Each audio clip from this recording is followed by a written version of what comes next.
Welcome, everybody, to the Onward VR Master League Season 9 Group B Challenger Cup. My name is NightFiree with 2 E's. I am joined by a host of casters on the desk today, of a wide variety, if you will, and some former players from yesterday, and we'll get their insights in just a few moments. But first, I want to dive quickly into the format of today and the games to come. Yesterday, we had Challenger Cup A, where Blaze came out as our Challenger Cup A champion.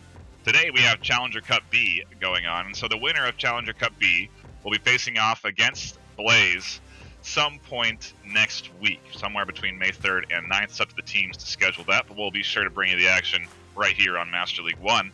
Then, on May 9th, we have Round Robin Groups A. That's VRML ranks 2, 3, 6, and 7. And then May 10th, we have Round Robin Group B. That's VRML ranks 1, 4, 5, and the winner of the Challenger Cup Final. We then go down to the semis and finals, both hosted on May 16th and 17th accordingly. And it's a lot of high-octane Onward, that is for sure. Let's hit our casters on the desk today. Noman with a 4, Sleepbeat with 2 3s, Triple Nipple, ctrl-flirt-del, and Wookie. I'll start off with getting Noman's initial thoughts on today and what we can expect. Noman, how are you feeling today, and what are you looking forward to? Hey, NightFiree, thanks for bringing me in. I mean, I am excited for the whole day. Yesterday, I was a player in the Group A's, and we had an absolute blast. I know that a lot of the teams here today are ready and raring, right? I've got a line in with a couple of them. I know they're all excited. Wildcards are always just a good time. I'm expecting some really, really aggressive gameplay today. We've got a lot of aggressive teams. We got a lot of aggressive strategies, and we got guys just out there having a good time, and that always makes for like a nice little cocktail of excitement. So I'm pretty stoked. I'm ready to get going. Yeah, you're absolutely right. I mean, we have, I believe it's 14 teams signed up for Group B. We had 15 yesterday, so certainly a hearty amount of squads participating in this season's Challenger Cup overall. Sleepy, we watched some great games yesterday. What are you looking forward to today? Yeah, well, I think Noman's got the nail on the head there. I think there's going to be a lot of aggression coming out today from teams like Ember, Danglers, Animal House, SEAL Team Bravo, Riot. I think Riot was in there. Anyways, yep. And we did see a lot of really crazy action and even some really crazy plays from teams that we weren't expecting stuff from. For example, OJC, they got to basically play their second official league match in the VRML yesterday. They got to play one officially in Season 9, and then yesterday they played for 5 hours with the rest of the world here, and they did quite well. They ended up finishing 5th in that. And so I expect to see some pretty awesome plays come from some unexpected players here again today. But like Noman said, really excited for today's group. If it's anything like yesterday, we're going to have about 5 hours of action-packed Onward. Yeah, it's going to be a hearty day of Onward, and it's going to be across all 3 channels. So make sure you have the multi-stream up, which we will link to you accordingly. And you can watch all 3 games live today. Well, I suppose 3 of the 7, because we can't cover everything. Next up, Trip. I'm curious how you're feeling today. What are you looking forward to the most? I'm looking forward to actually seeing French Onward Union come back in and maybe get some strong plays in. I know they were really strong last season, and then this current season they kind of shied away from the fights. Didn't really see them a whole lot. And I'm hoping that they can, come back and have that little Cinderella story and maybe even make it into the semifinals. It's curious. It's interesting looking at the team roster today. I don't see any squads that have been formed for this wild card in this group stage. Yesterday we had some teams like the reservists and the mono whips come out that were exclusively created for that wild card tournament. I don't know if we have that today, so we do have pretty much a bunch of seasoned teams, although some of them are new, like Water and the newbies. But we'll see how they square out, how the matches shake out today. I'll go next up Vivian, ctrl-flirt-del, how are you feeling today? What are you looking forward to? I'm actually just looking forward to watching the games again. It was fun yesterday. It was a long day, but it's been a really fun season, and I've been excited to cast with everybody. Today, I am not really looking for any Cinderella stories. I want to watch Danglers and Animal House, and I want to see them fight for that top spot because they are top teams. They are both really good, and they've been there before, so I'm excited to see them today. Yeah, no kidding. It's going to be a good couple of matchups, probably in the later rounds today, which will be really exciting. Wookie, last but not least, certainly not least, what are you looking forward to today? Thanks, NightFiree. I'm really looking forward to watching Animal House and Danglers. I think at the end of the day, it's going to come down between these two teams. But, you know, anything could happen in this long marathon style of a tournament, right? I mean, it's VR, it takes so much out of you at the end of the day. It's a lot of, you got to pace yourself in terms of energy. So we'll see what happens at the end of the day. But my money's on some crazy action between Animal House and Danglers. Yeah, and I'll stay with you, Wookie, and get your thoughts. I mean, we have a clip from Phantoms that's been circulating the Twitter feeds, where he's so nervous you can see the pad practically shaking out of his hand when he's punching in the code. That's when right. you were playing yesterday, did you feel those nerves? Do you think that's going to be an element that we have to consider today? I did, especially. I think when I felt it the most was that very last round against Blaze, where it was just me and Kiat, and I was defending. I mean, thankfully I didn't have to do a cap, but my hands were definitely sweaty and a bit shaky, and like the adrenaline just starts to flow through you, and that can really, as you may have seen in that tweet, affect your ability to cap and lose focus on just typing in 7 digits. So all of that really comes into play.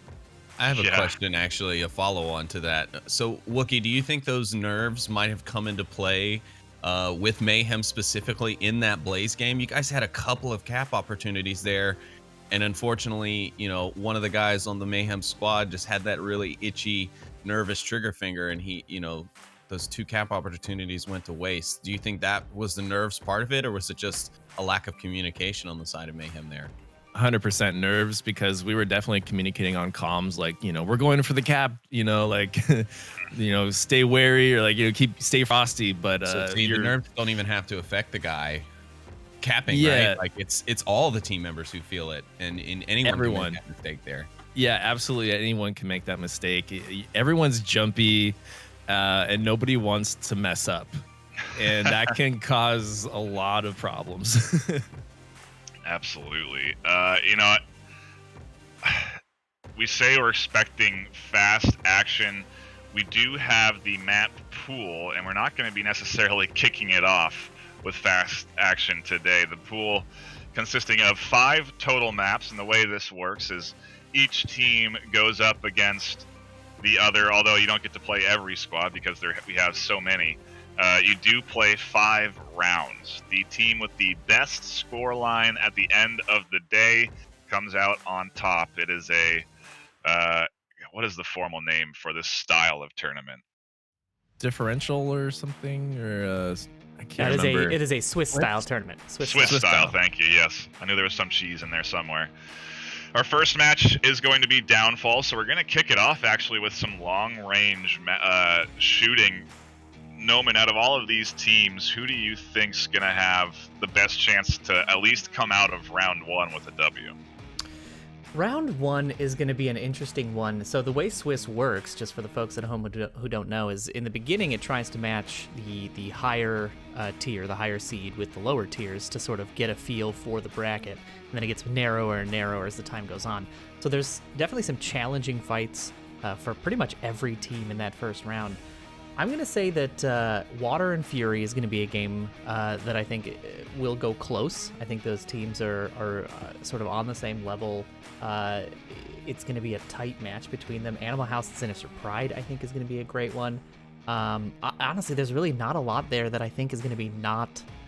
I'm sad that we only have 3 channels to cast on because there's just so many games to cover. Ember versus French Onward Union, which is going to be great as well.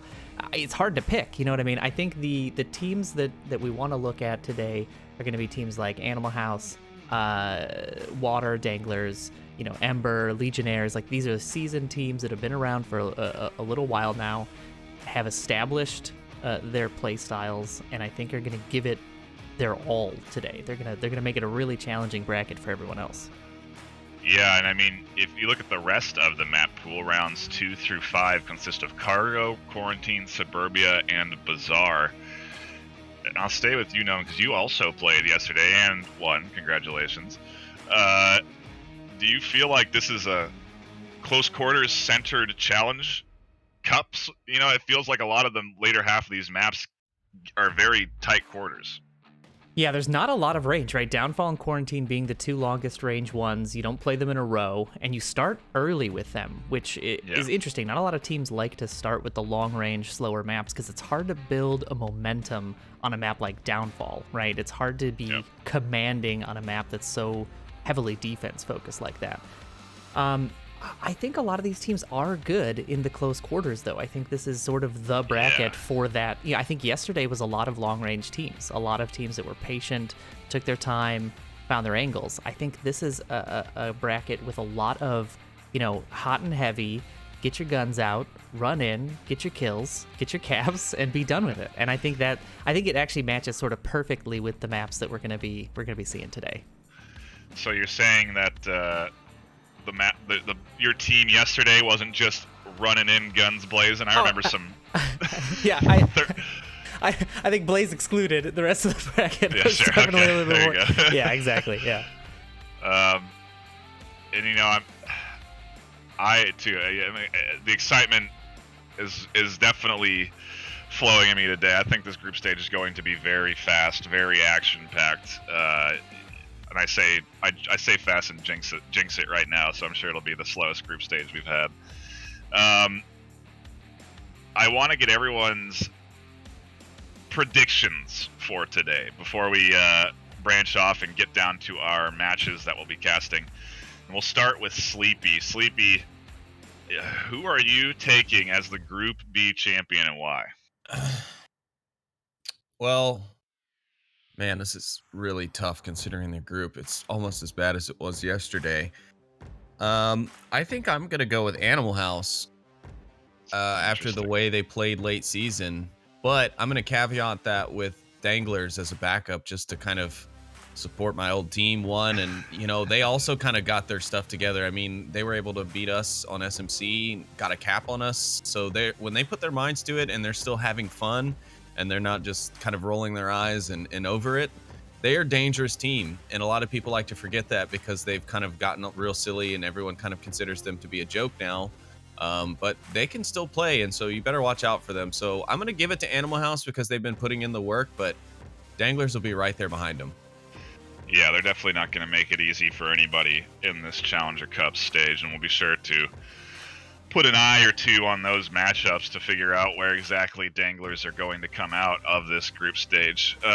Next up, we'll go down to. I'll save it. I'll skip Control. I'll give you more time to think about it because I know you've been debating heavily. We'll move to Wookie. Wookie, who are you coming out with of the Challenger Cup B finals? Who do you think is going to be the winner?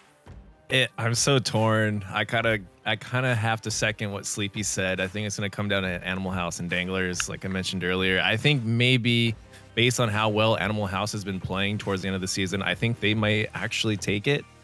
But I wouldn't be surprised if that fatigue at the end of the day will start to cause problems for Animal House, especially against a team like Danglers, who I think they just have a better, they're so unpredictable in their movements that it might actually pay off at the end of the day. So yeah, it'll be really interesting. I think Danglers can take it if Animal House slip up. Interesting thoughts. Okay, ctrl-flirt-del, I'm coming to you now. Who are you? Who is your choice for the Group B winner?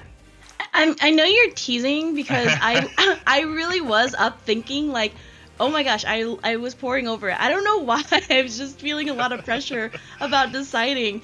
I do want to shout out, though, that I am really supporting Fury, too. I love those guys, all of them. They're really great players, and I can say the same for all of them.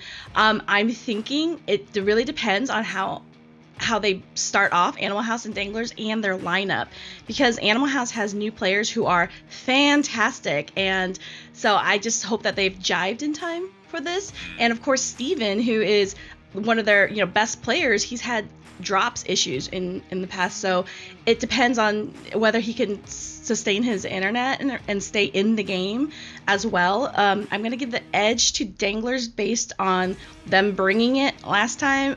They just kind of were like, yeah, we can still play. However, I don't know, on the side of fun, I'm gonna give it to Animal House. Okay, all right. She's very decisive today. So we have I was up all night.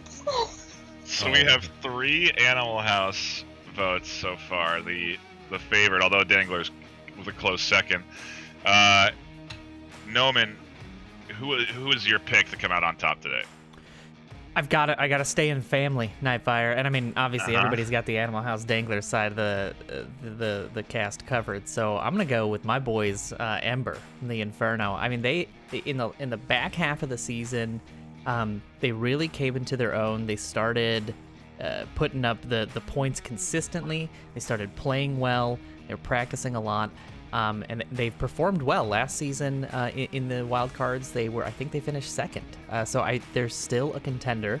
I know they're not high up on the standings list, but that doesn't mean a lot. A wild card it's exactly that. It is a wild card. There is one map, one chance, and I mean Downfall, for example, Ember loves that map. They're going to be fantastic on it. So I'm going to stick with my Inferno brother and say Ember's going to take the top spot. Interesting. Well, we don't have the EU constituents on board today, but I'm tracking Legionnaires as a squad, or even French Onward Union as a team that might be able to surprise us today. They were a team that's been playing consistently against squads that are very high ranked in the EU. They've been getting, I wouldn't say punished, but getting experience against teams that are in the top 10 that maybe some of these other squads don't necessarily get on a regular basis. I do think Animal House and Danglers obviously are going to be contenders because they tend to float in the top 10 in regular season. But, I mean, Legionnaires and French Armor Union, they've been putting in the work in EU side, so I'm curious to watch a few of their games, see how those shake out. But we haven't talked much about Water, SEAL Team Bravo. I mean, there's a lot of good teams in this wild card that, It's unknowns. Yeah, and I guess it's called the Challenger Cup, but we've also referred to it as the wild card, and I think some of these teams are going to very much be wild cards today, and I'm very excited to see how some of these lesser, I don't want to say viewed, but just matches that we're not necessarily dialed in on, and how those shake out. Before we break off, let's give a quick overview of what's going to be on what channels. Noman, you'll be hosting on Master League 1 right here. What game are you going to be picking up first today? Yeah, we're going to be taking a look at my homeboys, Ember and French Onward Union, for their Downfall match here. I think it's going to be a great one. Nice long range map. It's gonna be a patient one, but I think it's gonna be really good. There's a lot of great plays on both sides of that match. You'll be with Sleepy here on Master League 1. Myself, and Trip will be over on Master League 2. Trip, what game are we gonna be picking up to start the day off? We're gonna start off with Animal House and Sinister Pride. Keeping an eye on that number 1 team. We got to see how they do at the start of the day. Although this probably won't be their most challenging match, it certainly has the potential to be one of those higher ranked teams that they end up facing off against. And then over on Master League 3, we have Wookie and ctrl-flirt-del. Wookie, what game are you going to be picking up first for today? So for starters, I think we will be picking up the Danglers versus Riot match. I think that'll be exciting for Downfall. Absolutely, yeah. It should be an interesting exchange there to see how that comes out. And I think that's going to be it for us here on the pre-show. We've got the predictions. We've got the teams that we're going to be highlighting. Obviously, we'll be rotating around to different squads throughout the course of the day across all 3 channels. So again, get that multi-stream link up. Be watching every single one of these high-octane matches today because Challenger Cup B is going to be fast. It's going to be action-packed. With that, we'll be taking a quick pause before we hop into the action. Do not go anywhere, anybody. Challenger Cup Group B will begin soon.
Welcome, ladies and gentlemen. Welcome back, because I hope you never left.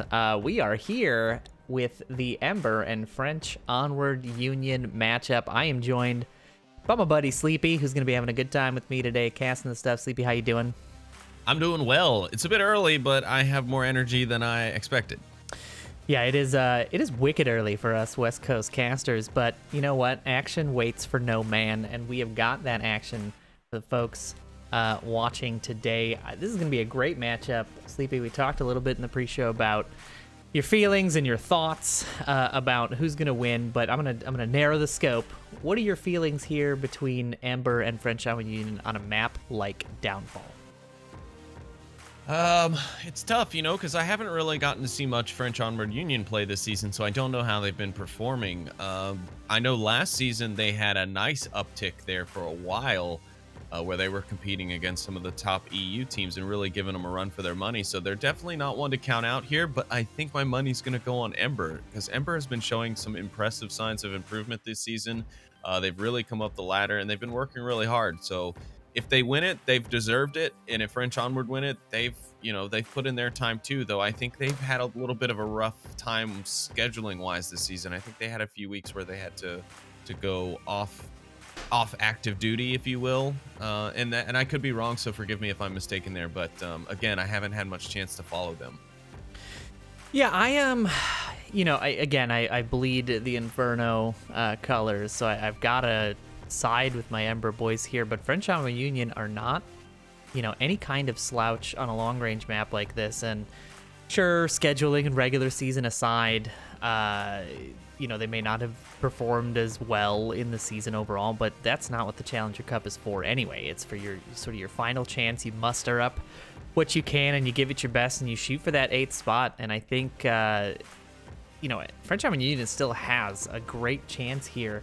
They're low on the standings overall, but I mean, that's why it's a Challenger Cup. That's why you get the opportunity. And if they're patient and if they wait out Ember and allow them to make mistakes first, I think they could easily take this first round. But I mean, they've got 4 other rounds, 4 other teams, 4 other maps set up for them, as does Ember, as do the rest of the teams. So I think we're going to be seeing. I'm kind of hoping for a big shakeup in the standings, at least sort of movement between rounds. You can see there on our scoreboard, we've got the live standings. Those will update every time we jump back to the scene. So as the games wrap and the rounds finish, those should update dynamically to show us who is in the lead, and we'll be keeping a close eye on that as we sort of pick our casted matches. We are just waiting for the folks from French Onward Union to pile into the lobby.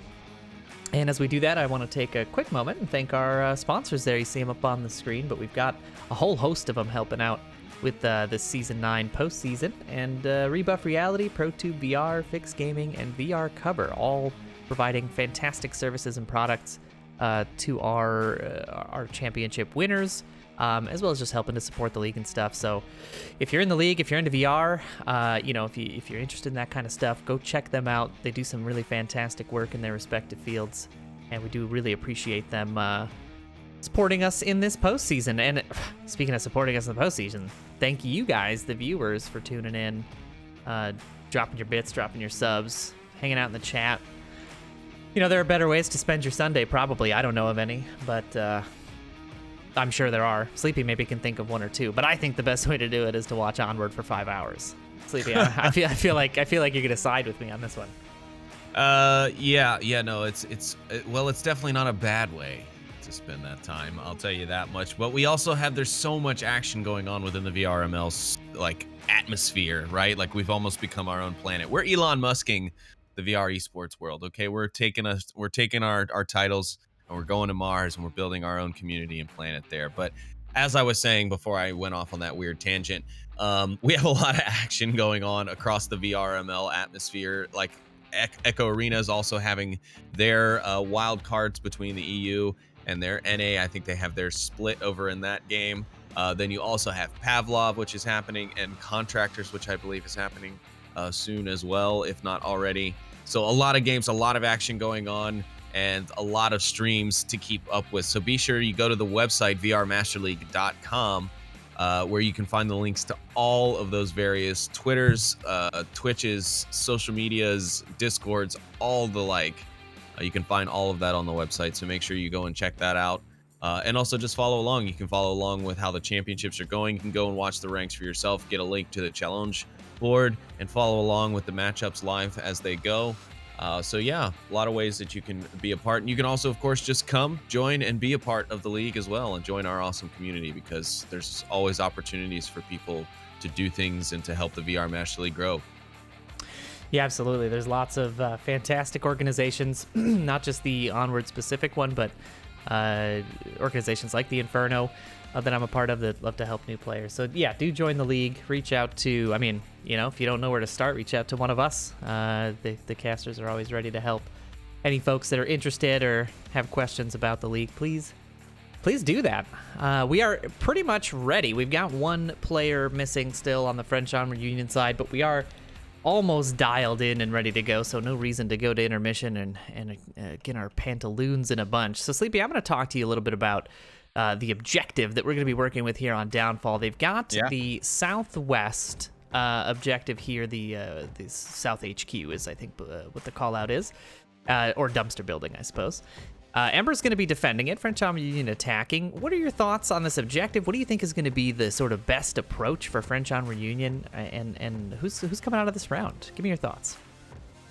Well, this objective is prone to a few things. One, you know, the inside cap from inside the basement of that building. So if French Onward Union can manage, or any team can manage to get some offenders, attackers out of those valley exits in the south and come in to enter the dumpster building, or South HQ building as you've called it, and enter in through the basement door, hang a left and go into that corner room, you know, they can get a cap in there if there's no defenders aware that anyone's in there, which oftentimes by late in the round there's not typically someone left, because usually there's a guy upstairs maybe defending who gets picked through a window at some point, or there might be a guy downstairs, but he might get picked as well as those players were to approach from the south. So there's a lot of catch-22s with this objective, but there's a lot of ways you can attack it straight up. I mean, we've seen the Danglers play this objective and basically just run right at it from the quick spawns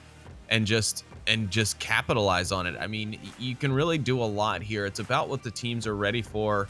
I feel like most teams out of the gate, especially those who might be on the quote-unquote deficit in the rankings, like French Onward Union would be in comparison to Ember, they might try and play it safe, but I think everyone here is going to be very cautious, because it is Downfall, and it's just so easy to peek out a window and peek at the wrong time and get your head blown off. Yeah, absolutely. And, you know, you mentioned an interesting point there, that the teams that are lower on the standings will play it safe. And as a player myself, and a player on a team that doesn't do the whole slow thing very often, I will say that there is just something to say for confidence when you sort of throw caution to the wind a few times here and there, and just make your craziest, fastest play for an objective. Because I feel like a lot of teams are expecting that caution. They're expecting that trepidation when attacking these objectives, especially on the long range maps. They don't expect you to sprint. They don't expect you to run right into gunfire. So I wonder if the more aggressive team is going to be the one coming out on top overall. Although how we measure that aggressiveness, I think, is going to be a pretty subjective thing across these games. But I don't know, man. There's just something for not focusing on, you know, your standings or your seed or who's on top. I think a lot of it is getting out of your head, playing the game, having a good time, and hitting your shots. I mean, really, it's just hitting your shots at the end of the day. Yeah. But I think it's going to be really interesting to see how these teams play, because they are methodical, like you said. They are not super brazen, and I have a feeling that whoever is going to be the top here. We do have everybody in the lobby. We've got everybody, I think, readied up. So we're just moments away from getting into this action. I'm excited. I've been up for an hour and change now, and I need Onward to keep me going this early. Coffee and Yeah. Onward, the two things that are gonna keep me going this AM. Yeah, absolutely. Say the old coffee's starting to wear down on me now. I'm gonna need a pick-me-up here in a second, and hopefully that pick-me-up is this round starting, because we're just all looking for it. The chat is excited. Everything is blowing up. I'm very happy that everyone is here. We thank you all for tuning in. Thank you all to those who tuned in for the pre-show a little bit earlier. Been trying to do those more often here in the postseason. And of course, we've already mentioned, but thanks to our sponsors as well. And hey, thanks to Rob. See that Twitch Prime subscription. Thank you guys so much. Don't forget, you can subscribe with Twitch Prime. It's free. We can be your one and only. And you can be our one and only. I would say, aside from the subscriptions, if you're planning to donate anything, especially if you're doing the bits and the subs, while we do appreciate it, stuff's crazy out in the world right now. So use that money for something good, for other people. Casters don't count right now. We'll wait. But we don't have to wait much longer for gameplay, because the first round of Downfall is kicking off. Oh my goodness, my camera just exploded. Mine did too. Ember on the defense here, and French Onward Union is getting the quick spawn for this objective, as Sleepy mentioned. We'll see if they opt to do that over the hill charge, or if they're going to take their time and set up here in round 1. Ember taking up some fairly standard, fairly safe positioning here, with the one exception being Hailfire, who appears to be trying to get up into this building, or maybe he's just trying to sit in this little crevice, but he will find some action in his ambushed position if he stays quiet enough, as FOU Galaxy and Picasso slowly work their way down that crevasse.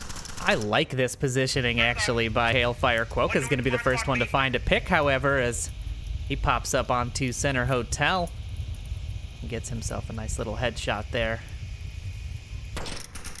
Yeah, Hailfire's position is so... I mean, it's one of those that's like halfway between two positions that you would expect someone in. Yeah. It's not exactly where you would expect a player to be, but it is definitely a spot. But he's got to be patient, is the key. Thing is, they've thrown these smokes. He could pop up on that ridge line there and probably find Picasso. He's not going to see Galaxy anymore, because Galaxy's basically walked into the smokes at this point. But now he pops up. He's got 3 in a straight line. It's so tough to make that call. I mean, it's just, and he doesn't know there's 3, and of course it's 3 guns that could shoot at him. It could go either way. I think his position is better as an ambush position. Even if French Onward Union managed to make, a pick or 2 here towards the objective, he's got him like lamb to the slaughter as they sort of push up to that building. They have to cross his sight lines. We'll see what happens here. 2 minutes have burned. French Onward Union still looking for those long-range picks where they can find them. Taking a look at the overhead map, there is one in the north there by Black APC, sort of getting set up. Or Gray APC. Ooh, here comes the fire from Hailfire. He finds Galaxy. Is he going to go for the peek onto the second one? No, he's going to hold his position, but Picasso's going to know he's there. He's trained in. I wonder if he thinks he's in the building again. This is one of those positions that it's like, he's definitely in the building, or he's definitely in White Tower. Nobody's going to expect him sitting here. And there it is. Picasso, the second victim to Hailfire's excellent positioning. Fire now rotating to get that confirm. All up to Matt here in the south to try and spot him out, but no, it's too late. Wow. Hailfire with the triple. Nice play there from Hailfire. He will all but seal the deal here for French Onward Union as the final member pushes across to the helicopter. Now going to be at the center. I mean, he hasn't been spotted yet, which is pretty amazing for crossing out in the middle like that. He's going to be heard soon enough, though. He's not really concerned about keeping his movement quiet, per se. He did just hear that member of the Ember Squad call in on his radio, so he should know he's somewhere around here. He's checking the downstairs first. We're going to ride along here with Bagul as he tries to bring this round back, but I mean, it'll be a Herculean task. to try to get past 5 remaining Ember players. He just had to do a double take on his tablet to make sure he was the only one left. It's like, what? They're all dead? I sure hope that wasn't the first time he checked his tablet. It's like Quokka's in trouble here. He's gonna have the drop on him. Oh, yeah. He's going to see Kneecap here soon enough. He's going to go for the knife. And the knife comes out. A fantastic stealth play. That is... And the thumbs up. Oh, I love it. Oh, Bagul, that's so fantastic. Thank you The so much silent for that French clip. ninja. 2 minutes remaining and one member wow. down. Ember none the wiser, I don't think. Oh, they couldn't be unless they checked their tablets. Yeah, I think... But it does look like maybe Milkman.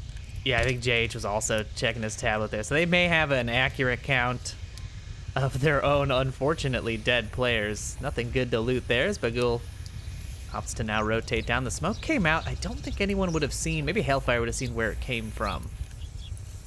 Looked like C-Max might have saw the arc of the smoke as it landed, because you know how they'll start to plume as they fly through the air if you throw them a good distance. Right. I think he saw the arc come from over the hotel because the lasers are just focused over there. And as you can see, Milkman finds the kill onto Bagul, and Ember find their first point pretty handedly here on Downfall. Yeah, all thanks to that really spicy position by Hailfire. It worked exactly the way that I thought it would. I mean, it was just... Gangbusters. It was, yeah, he was absolutely cleaning house in that position. So, fantastic play there by Ember. A good attempt by Bagul there to try and bring it back. Love that knife. At least, you see, that's the kind of fun I want people having. And, you know, a good play. You don't want to alert the enemy team immediately to your position. So he did the right thing there in in going for the stealth kill. We'll see what French Alman Union looks like as they defend this objective next. And Ember now gets the attack. I still just can't get over that thumbs up. The thumbs up was fantastic. It's because he knew. It's because he knew. He absolutely knew. Yeah, it was a very good play. That's what I love to see, is players having a good time, doing fun things for the sake of fun things. And you Could know you what? imagine if he Isn't brought that today just back? like a big thumbs up in general? It is. It is. It is. But do you feel that way because your team won your day yesterday? Would you feel the same had Mayhem won that last map? You know, it's funny you say that. You said Mayhem, and that changed my answer. Because yes, I would have still been happy. I love Mayhem. I love that team. I love playing against them. They're all fun guys. They're, you know, sort of like a rivalry in the making. They're definitely a fun team for us to play against. And, you know, I wouldn't have been upset, honestly. They would have earned it just as much as we did. Somebody had mentioned, you know, we won by the skin of our teeth. And that was a testament to how good those teams were in that group stage, right? It was not an easy win. And Mayhem definitely would have earned it. Regardless, so. But we are into round 2 now. FOU are now on the defense. Yeah, they've got the crouch and cross play here, as they've got all members here in the northwest now pushing up. They're going to try to take Center Hotel, but there's going to be some action right away if Milkman pops up. He does. Bagul, the first one down and out. Double teamed. But now the spawn given away. Yeah, I'm surprised to see FOU not finding any of those elevated sight lines, but I guess you really can't take that risk unless you know that it's not that northwest spawn, which it was, so they would have risked another player just sending one up, but not having those elevated positions can come back to bite you a little bit on this particular objective, because it does give you a little bit of a better angle in and can even help watch that backside of the building. But Brazier is going to find Quokka. Not finished off though, so we will see the res coming in pretty quickly from the Ember side. Milkman to get that res almost immediately. Yeah, they've got at least one smoke on the objective now. They need to start piling on, I think. Because I mean, they've sort of given it away. They don't have a ton of approach options. They've got a couple heading up towards East Red Truck there and Center Bungalow, but still quite a bit of work left to do. Quokka taking a little bit of fire from 2 angles as Picasso pops up in Dark Room of South Watch and picks up that kill and evens things out a little bit here. Yeah, I'm not sure that was a smart move there from Quokka. A little bit premature, and he wasn't ready for the flanked fire that he received. But Milkman and Matt will trade through the windows. Both are down now. That is a huge pick. Unfortunately for Ember, they don't know what happened. Oh, no. Berserk downed himself with his own C4 somehow. I bet he went to grab something off his chest and grabbed his clacker. Pegaso almost getting picked up here by C-Max as he goes in for the res. Now this res is going to be super dangerous. Woo. Yeah, the res does come out. They are tucked in and safe, but C-Max is dialed in on the window. They better pray. Good luck getting out of there. Yeah, that's your home now, French Island Union. This is where you live now. Got a cheeky little C-Max position. is not going to move until he sees one of them come out. Exactly. And why would you, honestly? They don't have good defensive positioning. If he can keep them locked in there, that's 2 people not watching the objective. That just leaves the 1. This is a shooting gallery for Ember right now. They're looking really good in this second round. And if Ember were smart, they'd be pushing Hailfire up because... There it is. He finds both. C-Max cleaning up the defense on their rotations out, leaving the final member of the defense, Galaxy, here. What do you think? Do you think? You could hear his frustration as he found out his teammates are all gone. Now Frustration is easy to understand in any language, isn't it, Noman? It absolutely is. And I wonder if they're thinking cap, you know? I mean, if their count's right, they should be, but the problem is they won't have an accurate count, or might not, because of that trade with, who was that? Milkman. Max is in trouble here. Galaxy's kind of, oh, never mind. I was going to say, he's sort of dialed into this position, but... C-Max should draw Galaxy's attention, so Hailfire should go right up underneath Galaxy and Cap, because Hailfire is over here. He's edging in closer and closer, but Galaxy needs his attention drawn away. C-Max needs to start drawing attention, because the second Hailfire puts any smokes on or anything like that, oh, Hailfire, don't pull the trigger. Oh, it's clear. It is clear. Galaxy has rotated back off to the other side. Hailfire's window is now... He's playing it smart, though. He's not rushing in, not giving Galaxy the audible cues that he might hear if he were to run in. And here it is, Hailfire approaching the objective now. And oh, the trade between C-Max and Galaxy. Hailfire a little upset, but I didn't hear any reference to being a cap coming, so you can't really get mad at C-Max for that one. C-Max doing some damage there on that map, or that particular round with, I think, 3 of his own, if not 4. Did find 3, yeah. It was Milkman had the 1 and Quokka find 1 early as well. So, I mean, a good play overall. Again, the communication at the end there sort of biting them. Could have been a 3-0 lead here going into the 3rd round, but you really can't be upset at a win. Yeah, you know what I mean? There's no way to be too bummed about it. But the objective will shift now, and we're going to see what the defense looks like on something a little bit more challenging, I think. Sleepy, you want to tell the folks about this next objective they're going to be working with?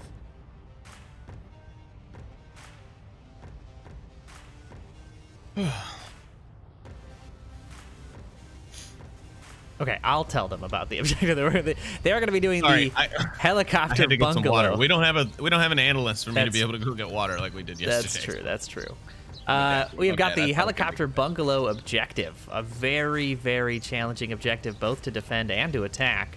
So I think we could see a little shift here. I think French Onward Union is going to pull out some interesting approaches to this objective. If I remember correctly, I saw them do some really interesting stuff on this one last wild card, but we've seen some really interesting stuff start happening on this objective more often. Like, who is it, Danglers, who like snuck up right down the middle out in the open and got a cap on this objective underneath someone's nose? Yeah, that was a fantastic play. Yeah, things like that can happen here. Oh yes, it was indeed. Round 3 though underway. Ember be holding the defense here. French Onward Union getting that long spawn in the south. long spawn in the south, sweet potato pie, and we watched some Onward. No. That was really good. That was really, really good, Sleepy. I do appreciate that. #1 on the CMT billboards. Just watching the French Army Union folks get set up in their positioning. I like what they're going for. I like the little spread out line, the firing line. Definitely something you want on a map like Downfall. Oh, can't get into these windows. You know, sometimes you just want windows to be windows and not doors. Wookie here looking's dialed in for those Marsoc towers. No one peeking early, though. What he's got to worry about here is Brazoor, who is definitely working to clear this area. And he's got a clear line of sight on Quokka, and a quick and easy headshot gives French Onward Union the advantage here early on in this Marsoc round. However, Brazoor will have to be careful now, as defender eyesights will be in his direction. He is not out of the woods yet. It's a very dangerous position to expose yourself from early on. The next person here to worry is Hailfire, as Picasso and Bagul both approaching from East Red Truck. He's got to, if he just peeks this window to the left, Hailfire, just look to the left. Oh, and I think Picasso may have spotted him here. So dangerous. I think Hailfire is expecting them to be this close. Oh my god, Hailfire doesn't have a reflection in this mirror. He's a vampire! I always knew it. You know? Actually, that mirror reflects outside. It's Mirrors. a mirror How do into they the work? future. Mirrors. Mirror, mirror on the wall, show me where all the defenders are. Can tell how early it is in the West Coast. Oop, Hailfire that's Mac here. here. This is gonna be close. Is he gonna hear these footsteps? Picasso's moving kind of quickly. Yeah, Hailfire went for the radio clicks to give the information to his team. Somebody's nearby. They're both looking for it. Picasso's like, is that a friendly in front of me? Oh no, he's checking the code maybe. I think it's a little early to check the code still, as there are 4 still up. Galaxy sending a few rounds down towards Brothel, where a defender is tucked in. Matt as well approaching from the west. I mean, they've got sort of starting to pinch in here. Hailfire is their first impediment to this objective. Yeah, if he keeps his cool and just lets them slide by, he can actually probably gain a better advantage, because right now, if he were to have taken out Picasso, Bagul would have been there for the refrag. J-Lo gonna pick up a frag across the map there, just south or just west of the objective building, the ice cream truck building there. Long angle, and Hailfire to find Bagul. Now he's behind Picasso, and Picasso doesn't even seem to have noticed. Confirm shot comes out. Hailfire now rotating. Oh, Hailfire, just turn around, buddy. Yeah, Picasso's getting dangerously close here. There's really no coverage. Well, Brazoor is actually looking in that direction, but he doesn't have a clear sight line. And Picasso's still wide out in the open. I don't know if I'd be taking the shots from there, considering the defender that's at Brothel, C-Max. He hasn't even started to look this direction yet or expose himself, but he's got an angle on this easily if he just positions himself. We're just waiting for Hailfire to turn his head and see Picasso here. Smokes are coming out from Picasso. Hailfire's not. He's still expecting the northeast, so... Well, he's engaged with Brazoor now. He's got fixated on Brazoor, so this actually... Picasso is making his way up, and nobody's been able to take him out. Now he's behind the fences. I don't think Milkman saw him. I think he's in for the cap here. I think no one sees him. This might be the cap. They've got exactly the picks they need. The last one remaining that might be able to spot him is C-Max. Oh, but don't go inside that building. No, you can't cap inside there. Oh, he knows. Okay, good. Oh, and Hailfire comes in at the last second to save the ninja cap. Man, that was going to be such a good sneak, too. Galaxy's got 1:15 left. His teammate is still providing him callouts, but he's got a lot to deal with here. He's got fire coming in from 3 sides. Now he's got C-Max firing from the Brothel. He takes him down, and J-Lo finishes off Picasso there as Ember take their 3rd point on the map. and go up 3-0. You know, as much as I bleed the Ember blood, I really wanted FOU to get that cap. It was a fantastic play. They had a great nice setup run. for it. Yeah, it felt right. And Hailfire's rotation there, I mean, you really couldn't get any more perfect timing than that, I suppose, to get that cleanup. But my goodness, that the distance Picasso was able to cover without being seen by a defender was, again, staggering. These French Army Union folks clearly have an understanding of the downfall map. They know the lanes that they can get through. They know the defensive positions that are possible, and they're just kind of sneaking in through every little crevice. I don't know, man. I feel like that could have gone either way. A stroke of luck for Ember there, getting them that third round win. More like a stroke of luck for Hailfire cleaning up his mess, because he let Picasso by, only to get Bagul and then completely fixate on the rest of the FOU team. Not that it's a bad thing, you know, we've got the caster vision, right? We can see it all and tell you everything that's about to happen, or at least predict closely. But yeah, good on him, a nice play. He did clean it up and save it at the exact moment it needed to be saved. Yeah, so, exactly. Gotta give him credit there. As I was telling my team yesterday, you know, we're a results-based team. You know, whatever your methods are, honestly, at the end of the day, if we win, I don't care. You can do whatever you want. So that's I think that's what we'll give Hailfire the benefit of the doubt there. We're a results-based casting squad, and he managed to pull it out. So we will see exactly what happens here in this potentially final round, as French Army Union now have to hang on for dear life in this round 4. No points yet scored. Ember sort of running away with the map. This is their last chance. Is a mirrored spawn as well. Oh, these FOU guys crack me up, man. They're definitely having a good time over here still in their spawn. A lot of joking around still, and a lot of bon chance, a lot of good lucks still going out from their squad to each other. So they're not down just about the fact that they're, you know, not having the greatest first map, though I will say it's not been a bad map for them. They've only really had one round where they were kind of dominated so far, and the rest of them have been fairly close, with that last one being a true exception. But now they've got some work to do. They're going to have to start making up for it. Hopefully they can get at least 1 point here on this map and help themselves out in the rankings as the day goes on later, because, of course, the less blowouts you have throughout the day, the better it'll be, even as you start to take more losses, as other teams start to take more losses. So the Swiss tournament, it's got a lot of loopholes that you could fall through and still end up coming out in second, third, even in the top 5 here in your group, which is still great considering we've had a total of 30 teams sign up just for the wildcard event.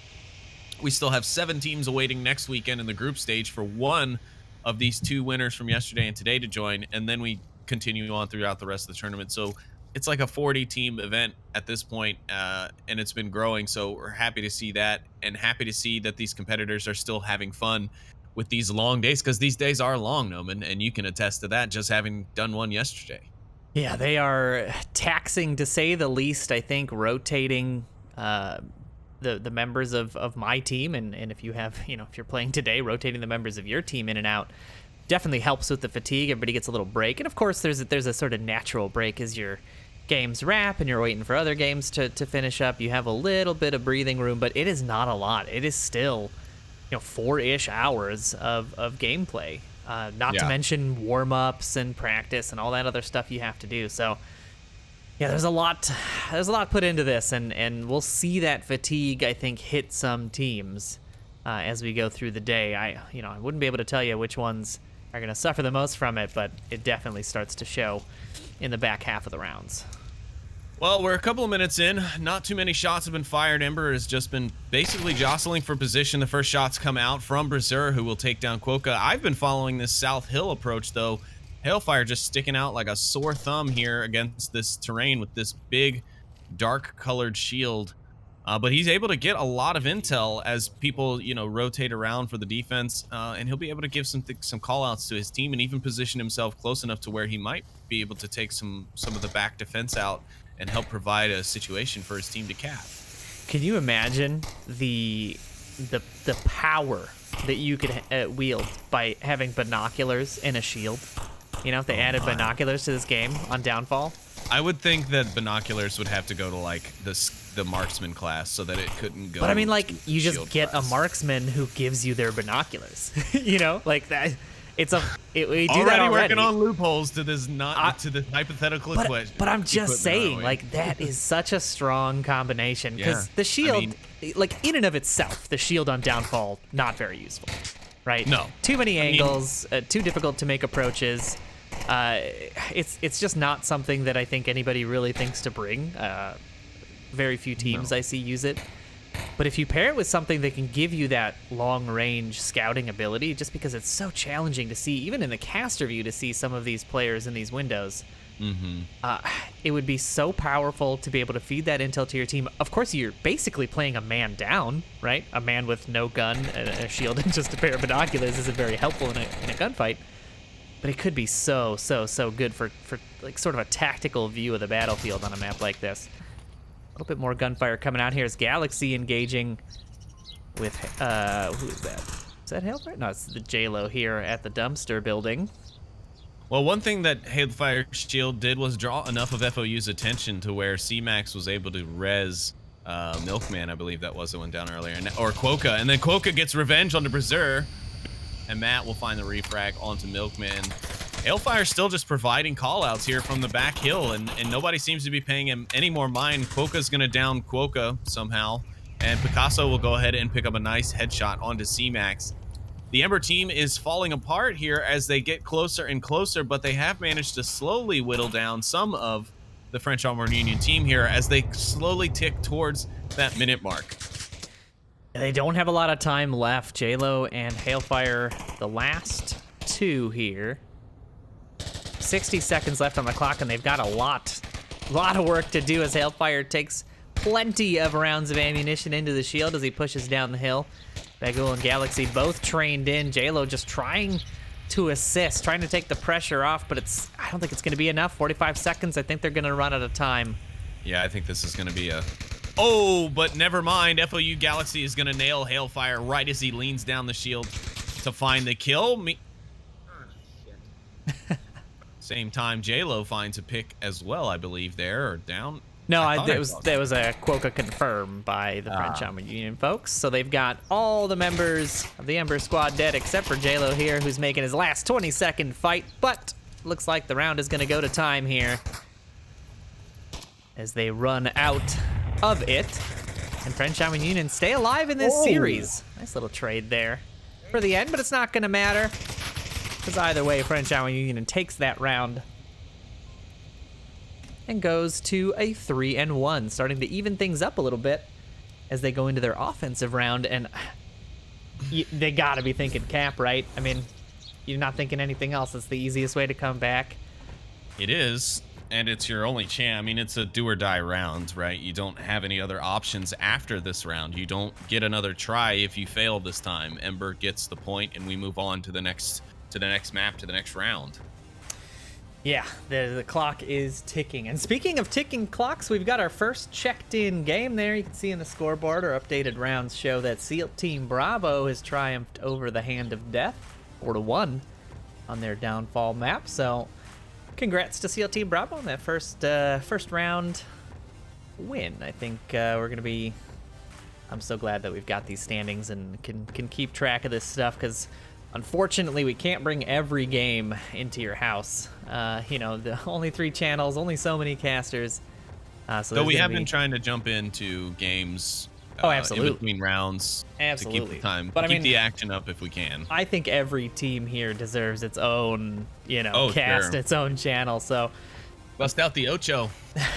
we're going to have to, make just wildcard channels just for the Challenger Cup. Just so we can stream, just stream all of them. Don't even need casters. I think folks would be happy to just watch a lot of this action. We can just put cameramen in matches. Yeah, but as is the case, we generally can only cover so many. So good luck to the teams that we're not watching, and don't do anything exciting until we put you on camera. That's my ask. All right, gameplay is kicking off. Round 5 here, now underway. As we have got Ember on the defense. The objective is South Guard.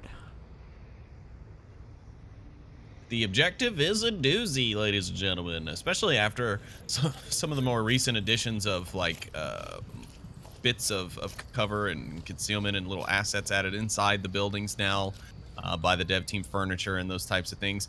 This objective room, for example, is much more cluttered than it used to be. There used to be 0 furniture in here, and now it's full of it. So you can't even get the same angles to defend on it as you once were. So you're a lot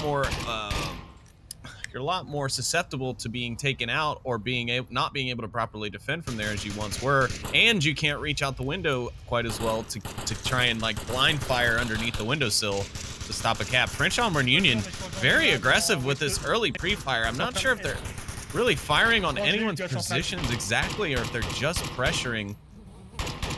Yeah, I mean, it looks like they're putting pressure onto some of the more common positions because there's definitely a few spots that they're firing into. Bagul here, shooting into the Marsok twins just as a deterrent. I don't think that they're actually hoping for a lot of picks, but a few of those were correct guesses. They did have suppression put down onto the folks inside of the actual objective building. And, I mean, really, that's what they need, right? They just need to keep enough heads down to be able to get close and set the smokes on the objective, cause a little bit of chaos. And again, this has got to be the French Onward Union thinking of a cap. We need to get close. We need to create the confusion. We need to create the chaos.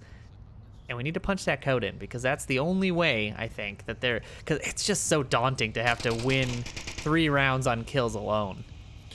Oh yeah, no, for sure. And the other thing is what I had to check on because I was really concerned because I've been seeing a lot of teams not using support class and then having teammates just dump rounds, especially on downfall and quarantine on particular places. And it just frustrates me because it's like, if you're not using your support gunners to do that type of thing, you're just wasting ammo. Your teammates don't have that much. If they're using AP, they have hardly any. In your standard classes, you have 4 magazines, I think, of FMJ or FMJ tracers. So that's not a lot to be putting down that kind of suppressive fire. But FOU was using their LMG guys to do that.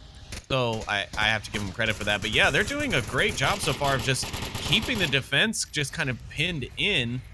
I haven't really seen, they've managed to get a pick so far and kind of spread the score in their favor. But a lot of smokes now coming down off of the ice cream truck building.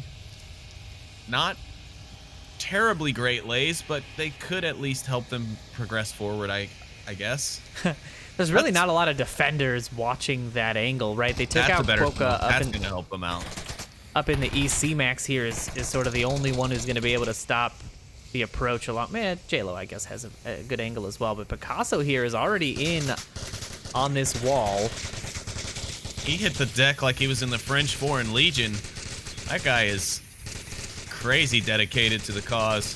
And the FOU team is pushing up 3 deep now up the street. And like we saw a bit out of the OJC team yesterday, wow, a gorgeous pick from Picasso through to J-Lo on the objective. That's going to hurt. That could cause C-Max or one of the other defenders to rotate and put them right in the line of fire of FOU.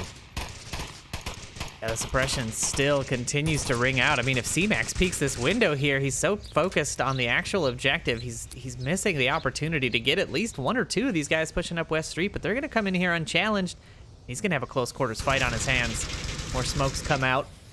They've still got hailfire on the back ridge, so if FOU goes the wrong way around this building, it is not in their favor because hailfire just needs to rotate off that ridge line. And here it comes. Justice Berserk's coming around the corner. Hailfire's coming around the ridge line. There it is on the corner. They see each other, but hailfire picks up the kill instead. They've lost 1. Milkman makes it 2. Wow. 3 left. And I thought Galaxy was about to get under there. Very close. They're starting to cross. Hailfire now just looking away at the wrong time. Could have found Matt there on the rotation. 1.5 minutes left. They're in range. The only problem is the guy up in the north there keeping C-Max pinned. Oh, what a fantastic nade toss by Hailfire. Just barely missing Matt there. A blessing. Oh, and Hailfire finds the pick onto Bagul. So that Overwatch is gone. It's now up to the final members of French Onward Union, Picasso and Matt here on the West Street. And as I say that, Matt down for the count. Ember looking strong here. 3 left, 1 minute for the offense to try to make something happen. Every time I settle a camera in over one of these FOU guys' shoulders on the street, it just boop, they do a backflip because there's Hailfire finding a new position. Man, and crazy. That's so crazy how well this play went for FOU at the start of the round, and then Hailfire just rotating from that white building onto that ridgeline where he could move east to west and pop up in various positions and stop so many different approaches has completely shut down this FOU push. And it's quite amazing that he stayed alive and that FOU hasn't been able to pinpoint him, but this could be where he's found as he gets a little risky there running up the hills. Picasso's going to find another route around. It sounds like C-Max is going to call it out, but Hailfire should be able to see this one as well. Yes, he does. He puts down the approach, but Hailfire finds the kill, and Ember take downfall and the first round of our Challenger Cup Group B series. Yeah, fantastic play there from Ember. 9 kills for Hailfire, 1 death. I mean, he is absolutely the MVP of that round for Ember. A fantastic series of plays and positionings by him. I mean, they definitely earned that one. French Hour Union, though, I mean, they looked good. It just wasn't clicking at the end, you know? The first 75% of the match was fantastic, and then all of a sudden, things would just kind of fall apart for them.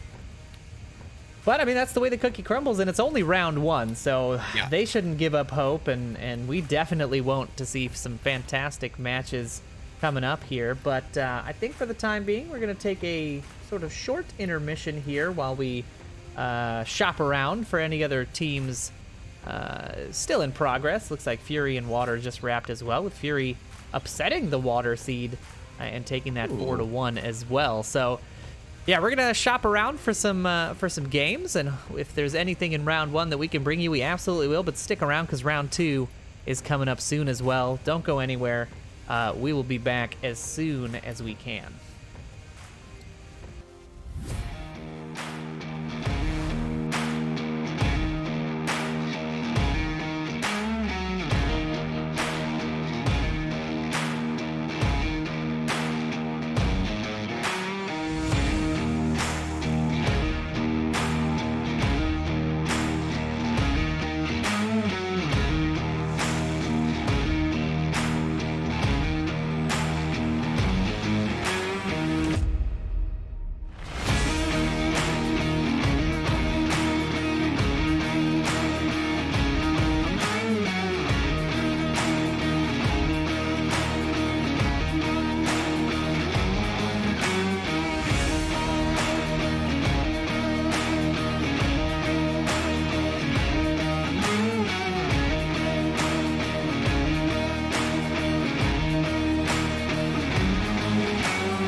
Welcome back, ladies and gentlemen, to the Onward Master League Challenger Cup Group B.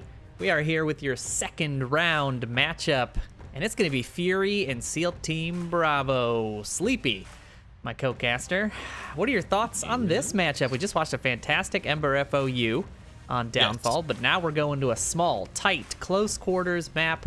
Cargo is the choice. So what are we going to expect to see here from these two teams? Well, first of all, I'm going to expect a little bit closer of a matchup. Unfortunately, with the Swiss-style tournaments, usually that first round is a bit of a high team, low team mashup, and you know, we kind of got the outcome of that last round as expected with the rankings, though FOU put up a valiant effort. This time around, I'm expecting to see things a bit closer. It's a small map. It's one everyone's pretty familiar with, both of these teams included.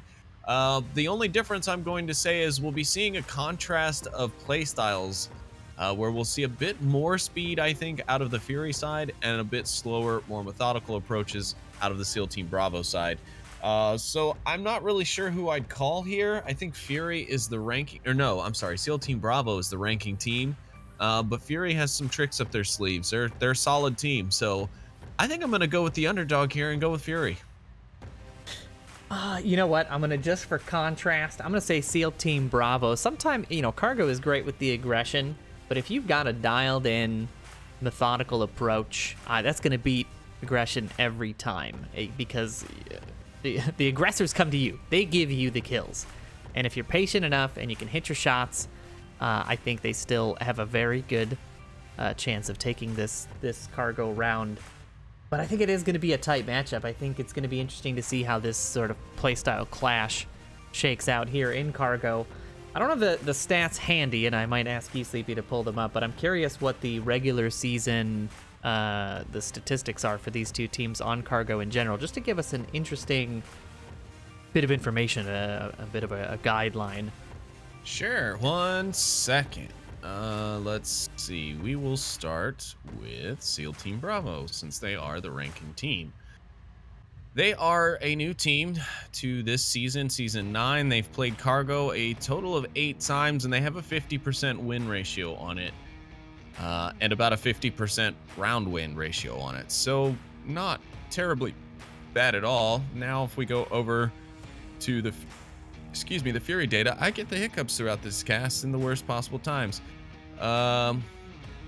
Let's see. For Season 9 alone, Fury played Cargo 7 times with a win percentage of 57% and a round win percentage of 51%. So slightly better stats on the side of Fury, but on a higher ranking team like SEAL Team Bravo, makes you wonder, did SEAL Team Bravo play more of the other maps in order to, you know, get their rank and get their wins, or did they just have some bad times on Cargo? It's not enough to really justify saying one is better than the other, but I would say Fury probably has more experience as a team on this map. Yeah, it's going to be an interesting matchup for a lot of reasons, and I'm trying to decide if the rosters will matter here, and I'm sort of taking a look at the team rosters and who they've got registered. You know, not a lot of these players are ringing true for me, and that's probably just my fault for not casting enough Fury and SEAL Team Bravo matches. But I know for a fact that that Bald-Headed and GT4 on the Fury side are strong Cargo players. As a player, I've been in lobbies with them, and they tend to do fairly well there. I know Raz and Diesel as well on the SEAL Team Bravo side are pretty decent on the Cargo side of the house. So I don't know. It's going to be an interesting clash. We got to give a shout out to our resident caster, TFH, there on the Fury side. He'll be playing as well. I don't know. We'll see. I feel like I have to now switch my rooting and just go for Fury, just for the caster love, you know. Well, if you don't want to feel so guilty about that, just know that a lot of your caster friends did not do the same, did not extend you the same courtesy yesterday. Yeah, no, I know. We're gonna have a long conversation about that this week. About your faith in my team. They had different opinions about their favorite caster apparently yesterday. I just want you to know I backed you up after my pick of OJC lost to you guys yesterday, so I'm safe. Yeah. Yeah, you are safe, but the rest will feel the reckoning of Caster Noman. Oh man, no, but unfortunately we are having a little bit of an issue on the side of Fury. It seems one of their players have some tech issues, gonna have to swap out a cord. So we do apologize for the delay in getting you guys back into the action, but we promise you when we do get back, it will be. Yeah, it's going to be really good. We're going to throw you guys just to a quick intermission while these folks figure out their headset woes, and we'll just dive right back into gameplay as soon as they're ready. So don't go anywhere. We'll be right back, folks.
right, folks, we are back. We're not taking you to the scoreboard, we're taking you to the action because these teams are ready to go.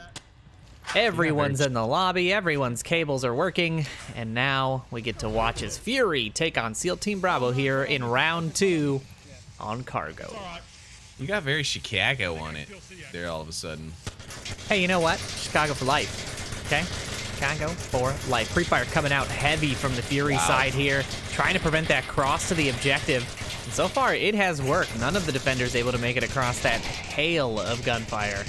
And TFH making his way now through the side. He's up through the tunnel crate. He's got a good advanced position here, but he's going to meet some resistance here very soon, and he's going to be hecka exposed. GT4 now making his way around. He's going to provide some more suppressive fire. Diesel, though, going to find bald-headed across the map. The first pick comes out, and it is Diesel finding one of the members of the offense. Evolution rounds the corner and picks up the refrag on Drunk Drummer as he downs TFH with the shield. Evolution on a tear, finding another, but then Raz shutting him down, leaving just 2 members remaining on the Fury side. 3 on SEAL Team Bravo. A little bit more Free Fire coming out as War Within does down Stay Calm. Evens things out a little bit, but the callouts are coming. Diesel tosses the frag to try to clean up. War Within doesn't quite make it out of the range. He's on it. As well as Diesel on the backside, and GT4 is on it. The gunfire coming out from Raz trying to stop the cap, and Raz does win the trade through that great. Shut down the cap attempt, and SEAL Team Bravo will take their first round here on Cargo. Wow, not the way I thought that round was going to end up.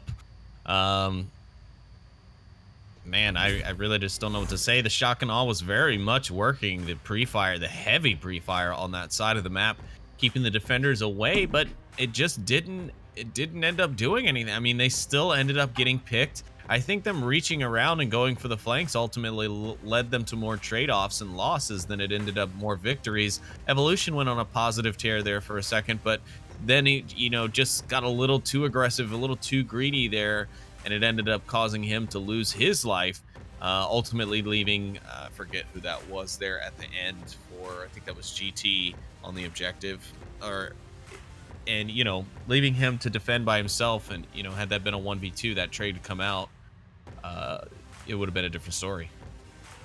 Yeah, it was a very action-packed, fast round as Fury did their furious attack on the objective. The quick play, we'll see what it looks like as the sides shift, and now SEAL Team Bravo going to be taking the offensive approach. I don't think we're going to see that kind of speed and aggression on this objective. I think we're still going to see that same pre-fire. We're still going to see the same early, you know, attempts at picks and trying to stop the defense from setting up properly. But I feel like they're going to run it a little bit longer here, unless Fury opts. I mean, I know Bald-Headed and Evolution and GT all love, you know, doing some sweet flanks on a map like Cargo. So I wonder if we're going to see some of that defensive aggression come out here in round 2. And round 2 is now underway, so let's jump in and follow the Fury defense as they get set up.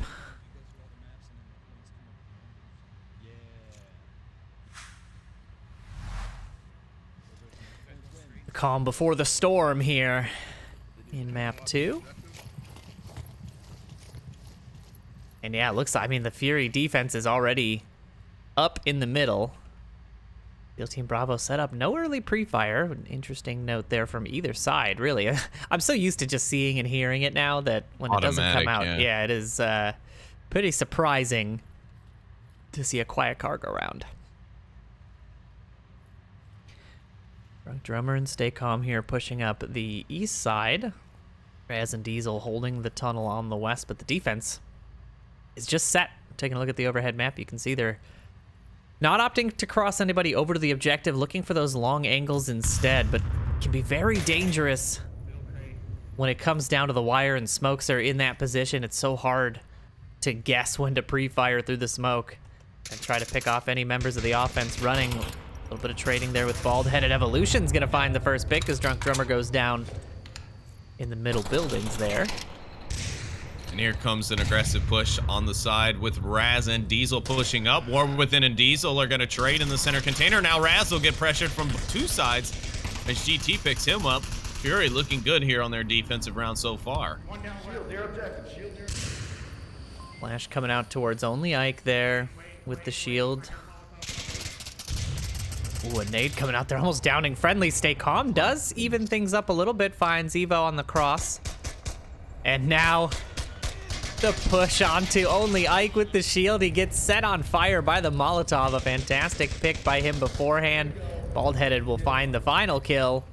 And Fury will take that round very commandingly, I think, on defense. Yeah, I would have to agree. Definitely not. I mean, it seemed a lot like the first round where they commanded most of that, honestly, with the exception being that it didn't fall apart at the end. They did lose one person or so here or there, but overall they kept it together and held their ground. It was a good round from Fury there. Very nice. I like their quick rotation onto that shield. They called out that there was a shield near objective. They had two guys pushing. They were talking about, hey, I've got Molotovs, I've got grenades. Let's go get them. And they had an accurate count. They had the numbers advantage there. They were able to play that a little bit more aggressively, and pressuring the shield like that is such a good play. When you stack 2 or 3 people onto a shield player, it just becomes so difficult to be effective, right? You have too many angles to cover, too many bullets to try to block. So they did the right play there and tied the score up here 1-1. And I mean, we're going to start seeing this sort of trading back and forth as we go through the day and the standings sort of normalize. We're going to start seeing these tighter, closer rounds as the teams get a little closer in their skill gaps. And I'm excited for this third round. It's exactly what we talked about, right? Fury playing aggressive, playing quick, capitalizing on those opportunities, and SEAL Team Bravo just taking their time, trying to be more methodical, a little slower on their approaches. And so far, I mean, both have had their merits. Both have worked in one way or another. We'll see what happens here in round 3 as it gets underway right now.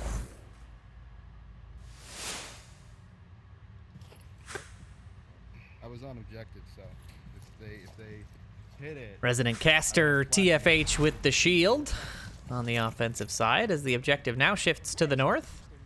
The south-north, as Sleepy called it, objective. Yeah, the south-north. Of the norths, it is my favorite. I like the west-north. Ooh, They're definitely gonna have seen that cross there as Drunk Drummer makes his way all the way over. He's gonna try and cut off that push through the red tunnel crate.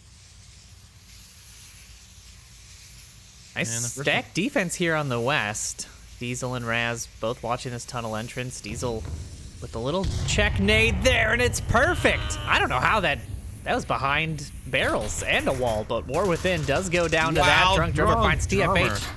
Fantastic play, but a good refrag there by GT4, evening things up just a little bit. There's still a res available in that tunnel as Raz will clean up Baldhead, and Diesel pushes in, finds War Within now. It is a 2-4 situation. Confirm shots coming out from Raz, but I don't think he knows Evolution is in there. Stay calm, meanwhile. Cleans up GT4 on the eastern push. Leaving just that one remaining member of Fury. My words fail me. He does a fantastic job there of getting his pick. Starting to, I mean, this is just, he's got a tough battle ahead of him. Smoke's coming out, the nade's coming out. Everyone wants a piece of Evolution right now. Is he gonna opt for pushing out of this doorway? I mean, it's basically a literal death sentence. I think he's taking, I wonder if he's just trying to bait him. He's just trying to bait him in here. Maybe? I don't know, maybe he's just rethinking his life after he threw those smokes and they just didn't work out very well for him. Hello, darkness, my old friend. Exactly. That's kind of what I'm thinking right now. That's the soundtrack of Evolution. That's what's going through his mind. As he waits. I mean, he's got time in spades. He has just got time on time. 4 minutes in cargo is a lifetime. Or at least several lifetimes. And now he's going to opt to pop out here and peek. There is a C4 waiting for him right outside this door.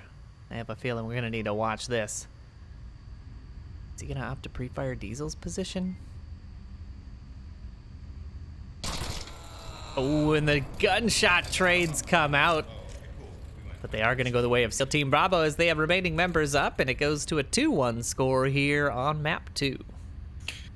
Yeah, so it just seems like we're watching two defenses play against each other, because neither one of them has really brought the offense that can convert so far. I mean, both teams have just had very solid defenses that neither team's offense can break through. I mean, Steel Team Bravo is stopping Fury's offenses mostly at the halfway point, with the exception of that last rush, which, I mean, Fury kind of wrote their own checks there. When they branched out, they could have stayed in, tucked behind all those containers, and gotten their 5 guys in and around the objective. Because there were a lot of blind spots in that initial STB defense. But, you know, overall, we're still getting good rounds. Still a lot of back and forth. It's not, you know, just 5v1s and stuff at the end. It's coming down to it. And occasionally there are some multitude battles, but right now it's staying pretty balanced. And speaking of balance, I'm not seeing a lot of it in those round 2 scores that we're getting fed to us here on the feed. Riot taking the second round from Space's Aces with a 5-0 score. Water with 4-0 over Hand of Death, and Ember taking a slightly closer approach there, but 4-2 against the newbies coming out of their bye round. They had a bye in the first round here since we have an uneven number of teams. But scores start to pour in. Still not as even, you know, as tight, as close of scores as I think I would have expected. But still early in the day. Round 2 is it's still a warm-up, I think, for some of these teams. And I'm getting warmed up to the idea of round 4 getting underway. Steel Team Bravo now on the offense. We're seeing a lot more shield play in this group stage than we did yesterday. Not a ton of shield play. Not much at all, yeah. Yeah, from any of the casted teams at the very least. Excited to see what happens. I mean, so far we've already seen a great Molotov play for the defense to shut down the shield, but still quite a bit of work left to do. As the offense taking their time. This is, again, that SEAL Team Bravo methodical play. Looking for those early picks, not rushing in. Being a little bit more cautious, and so far that's been working out for them. A nice little check nade coming out, not gonna land anywhere nearby to find a kill. Ooh, only Ike on a bit of a tear spree there with the shield. He does make it by Evolution. Yeah, it looks like the call out will come, and I think Evolution's also going to call out that position. Ooh, and then he calls out to his team. It's a never mind call, just because Evolution had moved off that corner and he was unsure initially, but he was so right. Now Evolution's waiting on the backside for him to come out. Shots ring out, but none land, and Stay Calm will capitalize on the rotation. There it is, a little bit of patience working out. SEAL Team Bravo side of the house as they get their first pick of the round. TFH and Diesel just missing each other here on these peaks, and there it is, Diesel coming out on top in that exchange. Just TFH going down. With a nice nade, we'll find the refrag onto Diesel. The res still available. I wonder if Bald-Headed is hearing this. He's got something prepped here. Is that a flash? That's a flash. He's got a flash prepped here. And the one dead middle, right, to the right side of the barrels, I guess. Bald-Headed's got to be hearing all these call-outs. He's just waiting for his moment to strike. Yeah, he's already got the molly in his hand. It looks, nope, it's a flash. Flash comes out, the res is in.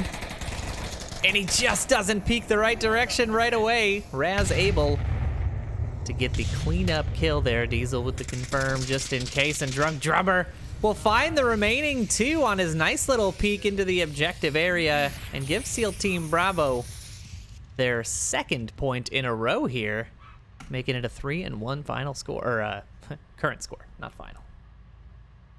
Wow. And of course, the second I open my mouth as a caster, my team's got to come in there and shut me up.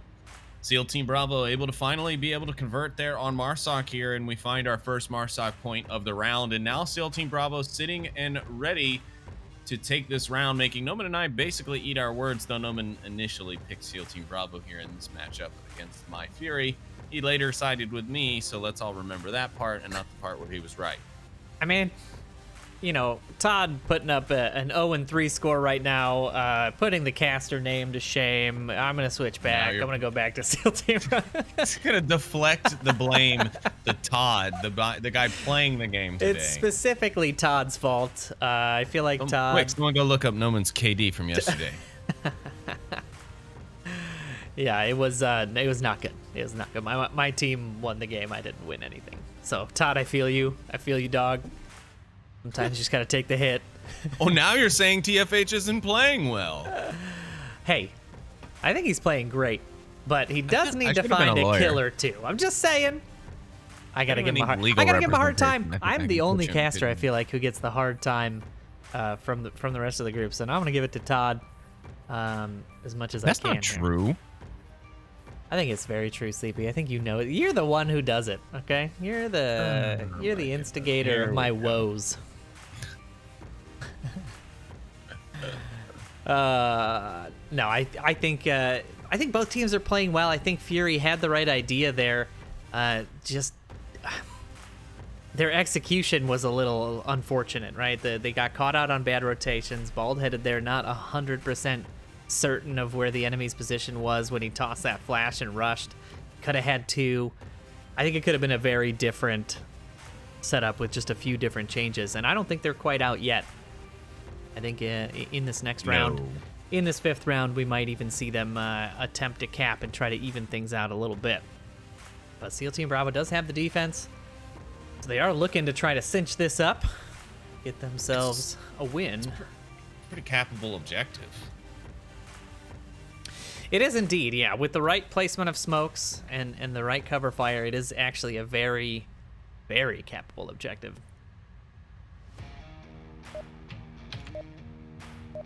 We don't have to wait much longer to see if someone caps because the round is underway. Fury on the offense. All right, let's get some smoke out. 5, 4, 3. Yeah, they're reading the code. You know that's a good sign. You know they're thinking cap. The smoke's coming out early. Very early and very thick. Pretty decent lays, but they're not getting super great range on them. A couple of them right on the objective, and they are laying in the right directions. Diesel gonna grab Evolution as he tries to push through the doorway. If they're not careful, GT4 gonna run right into the same fate, but he'll get the trade off. Bald-headed's gotta make his move now. He's got to make his move now, though. If he doesn't, here comes the res on a Diesel. Only I can find TFH across the map. He'll confirm. Oh, Stay Calm still goes for the res. Bald-headed is inside. He finds the trade onto res. Now Stay Calm's getting the confirm. God, the trades are just back and forth here. So many revives coming out just in this round alone as the defense scrambles to try to cover inside of these smokes. I'm surprised no one's tried to. Wow, nice play there from War Within as he rotates out to find only Ike on the side. Evolution still laying inside with no res. GT4 going to try and go in now. Raz going to take the peek.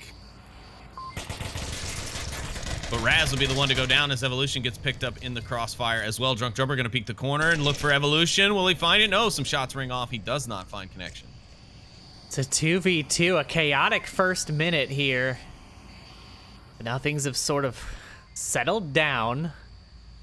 I can't imagine that either team has accurate kill counts. I mean, like, no, there's so much chaos. There's no way you could have even reached for your radio during all of that. That's absolute chaos, but the defense, pretty decent positions here. Stay Calm, going to be looking for War Within, and he does find that kill as he goes through, but Evolution evens things out again as Drunk Drummer goes down on the backside on a long rotation, and now it's a 1v1 here. 4 minutes and 30 seconds left. Let's ride along with Evolution as he tries to get this cap for his team. I don't think it's going to happen, honestly. I mean, the cap? No. Yeah, the cap. I don't think so. Cap is going to be very challenging, and a nice nade there. Evolution just able to tuck in from it. What a heads-up nade that is right there. I feel like him picking up those mags and tossing that tablet gave Stay Calm some inkling as to where he is, because Stay Calm only really seems now focused on the side of the map. He doesn't seem too concerned about watching for the other side. So maybe Evolution's best play is to come in and across from, say, where that first initial objective was over by the oil tanks, and come at it from the side, and hopefully Stay Calm won't be able to hear him until it's too late, or he's found an angle that he can find him at. This could be the angle as well. It's a bit of a tight one, but if he comes in from this side, he might just be able to eke it out since Staycom has to rotate so many different positions. He almost walked right out into it too. 3 minutes left on the clock here as Evolution and Stay Calm try and save their team's chances. Evolution, his team's chance of coming back and possibly putting up either a more competitive scoreline or coming back for the win here in this second round, or SEAL Team Bravo and Stay Calm to secure this second round, dust off the gloves and move on to the next map.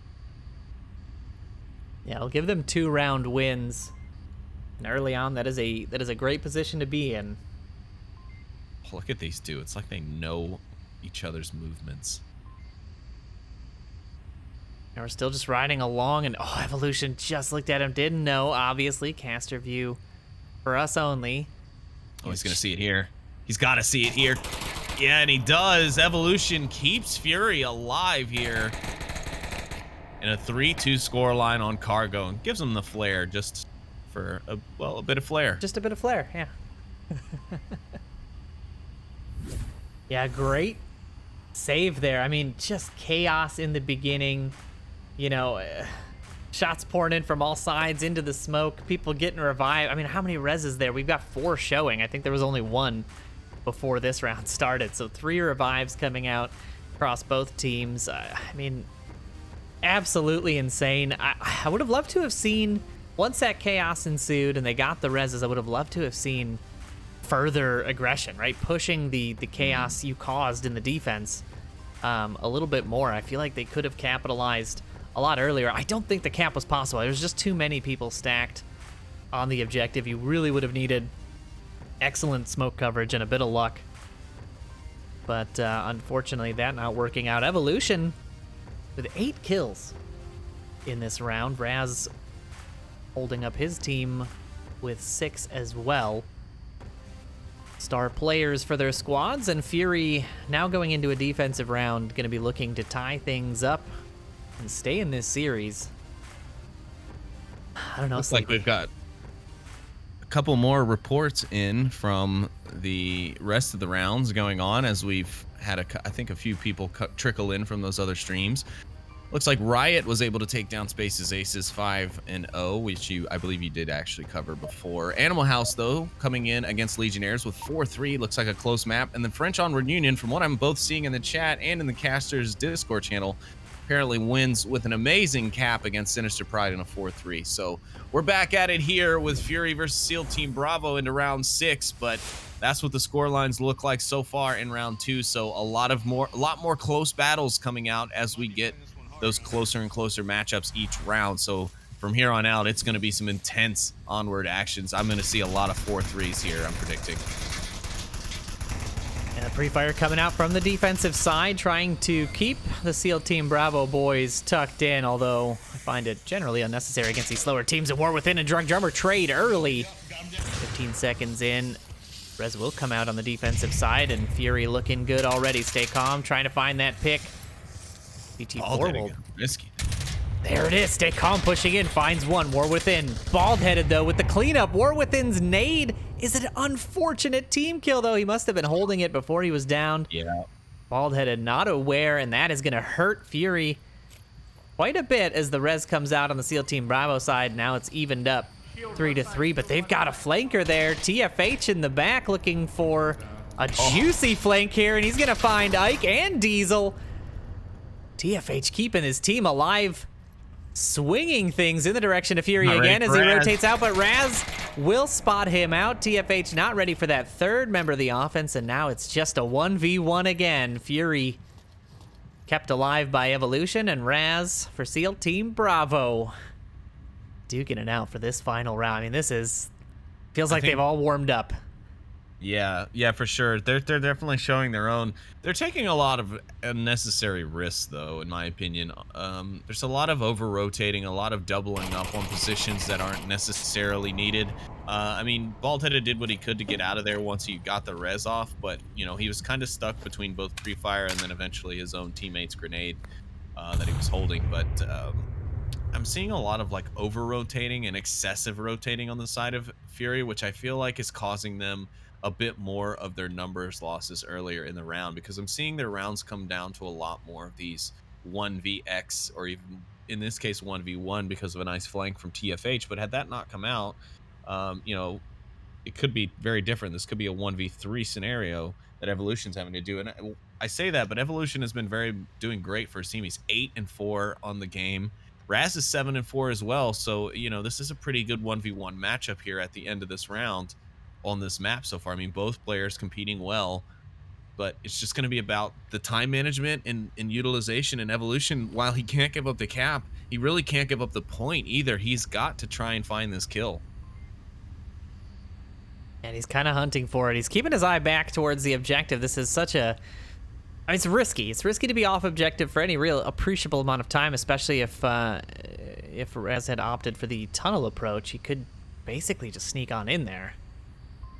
But, of course, that is easy to say with caster vision, difficult to say when you're on the field. And now these players, again, it's like they're drawn with magnets to each other. As Evolution and Raz both looking for each other. Raz looking for the low angle here. If Evolution crosses into it, it could be a problem, but I don't think it's going to matter because Evolution's going to find a different angle, and they're going to pop up and over, and Evolution will seal the deal for Fury.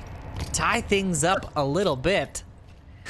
A lot of bit. He's like, here, you take this. I don't need it anymore. Fury will tie things up, and now we're going into our 3-3 map decider here in round 2. Juicy stuff. Yeah, things are heating up in a big way in round 2. I mean, this would be such a boost for Fury, having taken that win in the first round. SEAL Team Bravo as well would get a nice boost having a 2-0. Both of these teams basically fighting for their 2-0 slot right now in the standings. Oh, God. It's good stuff. Are you expecting aggression out of Fury here? They're on offense. Do you think they're going to risk it for the biscuit? For this far, for the north objective? No. I think they're going to play it a bit closer. Interesting. I'm gonna say that they're gonna play aggressive. I think they're gonna pull out some interesting smoke flank aggression. That's what I'm hoping for. I think that's what's gonna win them the round in the end. I think if they can punish SEAL Team Bravo's sort of split up defense early on, it could really work out for them. And I think SEAL Team Bravo's gonna answer with some aggression of their own to not let Fury get its momentum up. And I think that's going to stop it, because that's stopped it in the past. Well, so far, it doesn't seem that Fury's been able to handle aggressive counters to their aggression. It seems that when it does, their aggression falls into chaos more so than just focused aggression. Very true, and we don't have to wait very long to find out who is correct. Because the final round of the second round underway. This is the last group of teams that have not yet checked in their scores. SEAL Team Bravo tossing out an early smoke. Let's see, so far, we're seeing a heavy west push here from Fury. Stacking their offensive members, but yeah, no real aggression to speak of. Just being patient and waiting. And SEAL Team Bravo, they got that patience game cornered. You take a look at them, they're not more than 10 meters out in front of that objective on either side. No. Some nice smokes there on the side of Fury to be able to get up this west side. A lot of smokes now coming in. It looks like the push is going to go entirely focused west. TFH going to be the tip of the spear here as he charges up to the doorway, but it's going to stop there. Brakes are held. They're going to go through the center, and I don't think that's going to quite work out for them the way they want it to. TFH is going to be the first one to find action here. And TFH is shooting at a smoke that his team threw. I'm not quite sure. Maybe he thought it was a foot, but here comes the C4 over. Not enough. Not quite far enough. Only I cast a resort to the gun. Bald-headed with a quick refrag. Stay calm. Gets Evolution on the backside, and now we're into a 3v4. Or within going for the frag onto the flash onto the green barrels. Drunk Drummer gonna pop out on the objective though to shut him down. GT4 will find that, and Diesel will find Bald-headed in the center with Stay Calm. picking up GT4 immediately after, and just like that, I turn my camera around and it's over. It is over. SEAL Team Bravo hang on, almost losing a 3-1 lead there, but able to suss it out in the end with a defensive play. Fantastic play by both teams, however. Great score lines across the board. And that's going to wrap it here for round 2. We're going to go to a quick intermission while we figure out what our next casted matches are, but don't go very far because we will be back as soon as possible. Stick around. We'll be right back.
Alrighty, welcome back, Onward and Onward League enthusiasts, to Master League 1, where we're going to be bringing you the action from the Animal House Danglers matchup here in round 3. Sleepy, you're still on the desk with me. I need you to tell me everything you know about these two teams and how this is going to shake out.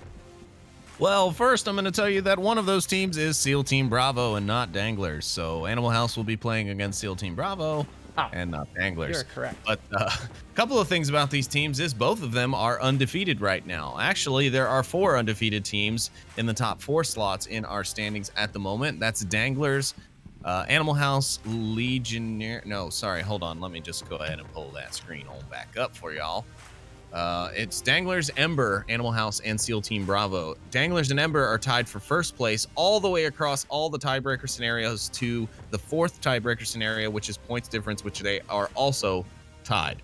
Same goes for 3 and 4, or basically 3rd place right now, which is tied all the way across to the 4th tiebreaker, the points difference, which is also tied. So basically, 1st and 2nd will be battling it out on, I think, OML 2, and 3rd and 4th are here on OML 1. So after this round, we will see a little bit more shakeups, and we'll start to be able to probably picture who our clear winner will be this afternoon, though if it's anything like yesterday, it's going to come down to the very last round. Yeah, absolutely. And Quarantine's the map choice here for round 3. So definitely going to be requiring that team play, requiring coordination, a high level of it on both sides of the house. And yeah, those 2 matchups are going to be definitely ones to watch as the scores roll in. But we're almost ready here. I think we're waiting on 2 folks to jump into the lobby before we can dive into the actual action. So Sleepy, what's your personal, who are you thinking is going to be able to squeeze this one out if I put a gun to your head? I would say Animal House. I mean, they were my pick. They were my kind of primary pick for taking the day today, with Danglers being the secondary. So in my mind, I think Animal House has this. I've not necessarily seen how SEAL Team Bravo plays this map to be able to give that vote 100% confidence. However, I'm about 90% sure this map's going to go to Animal House. Quarantine does have the benefit of playing well into the methodical style of play that SEAL Team Bravo opts for. So I don't think it's quite clear cut for me. If Animal House makes too many aggressive plays and too many aggressive, mistakes as a result, I think it could shake things up a little bit. I don't think it's going to be, a 4-0. I don't think it's going to be a 5-0. I would be very surprised to see SEAL Team Bravo give up rounds like that. So I'm gonna say it's gonna go 4-2 SEAL Team Bravo. I'm gonna be a contrarian to Sleepy's guesses. Of course. I think SEAL Team Bravo could eke this one out. They had a great sort of comeback there from being down. Almost being down as they fought back a Fury that was quite furious. At one point they were up 3-1. Fury came back, tied things up 3-3 in that second cargo round, and I don't know. It was tight at the end. They were able to pull it off. I think they could do something similar, but Animal House is definitely a different beast. They have a different style of aggression to Fury's. You saw Fury sort of had the tempered aggression, right, where they had it in bursts. Animal House, they have the aggression, they have the quick, strong plays, but they also have a key factor here, which is Lipinski. And he plays so well in the long-range portions of this map. He has got an absolutely deadly sniper, loadout that he loves to run, and he's effective with it. There's not a lot of players in the league who are as effective as he can be with that. So I think it's going to shake things up a little bit for sure, but we've got all 10 in the lobby. Everybody is getting readied up, just doing their final strategy checks on the board in the tent, and we should be getting into the action here in just a few moments.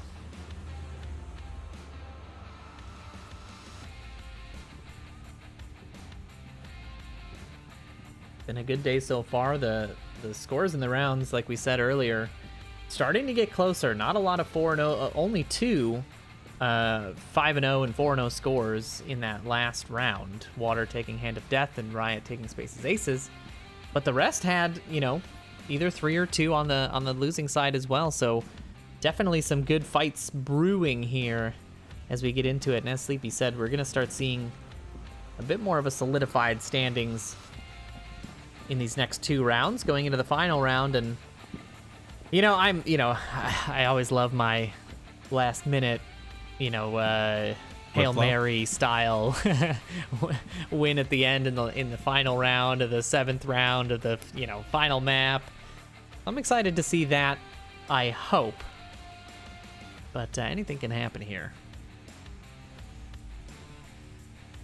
Yes, if only we could get the game going. The game is going soon. The objective is center glass or center tank courtyard, whatever you want to call it.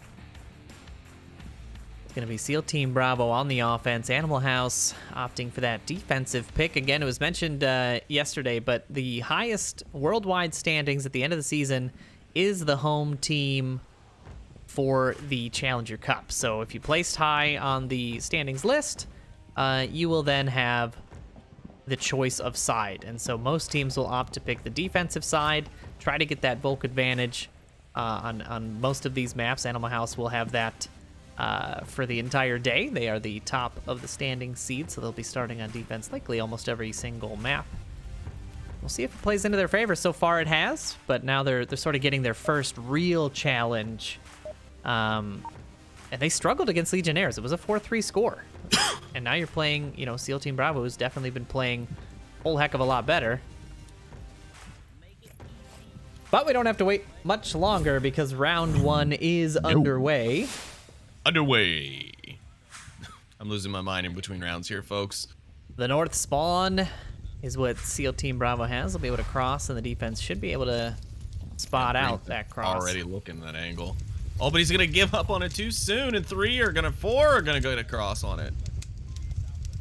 Yeah. But he does give the call out from the radio, so though he didn't take any shots, he does give the call out. His team is going to be aware that there's motion moving in the south. There's one heading far north. Raz there opting for that north wall push. The rest of the offense, as you said, stacked in middle and south. 2 and 2 so far. Looks like Animal House is going to be ready for Raz's push. They've done their homework. Looks like Nick's Dragon going to be waiting for Raz to come out of that red rooftop courtyard. He's already got his angle trained on that exit.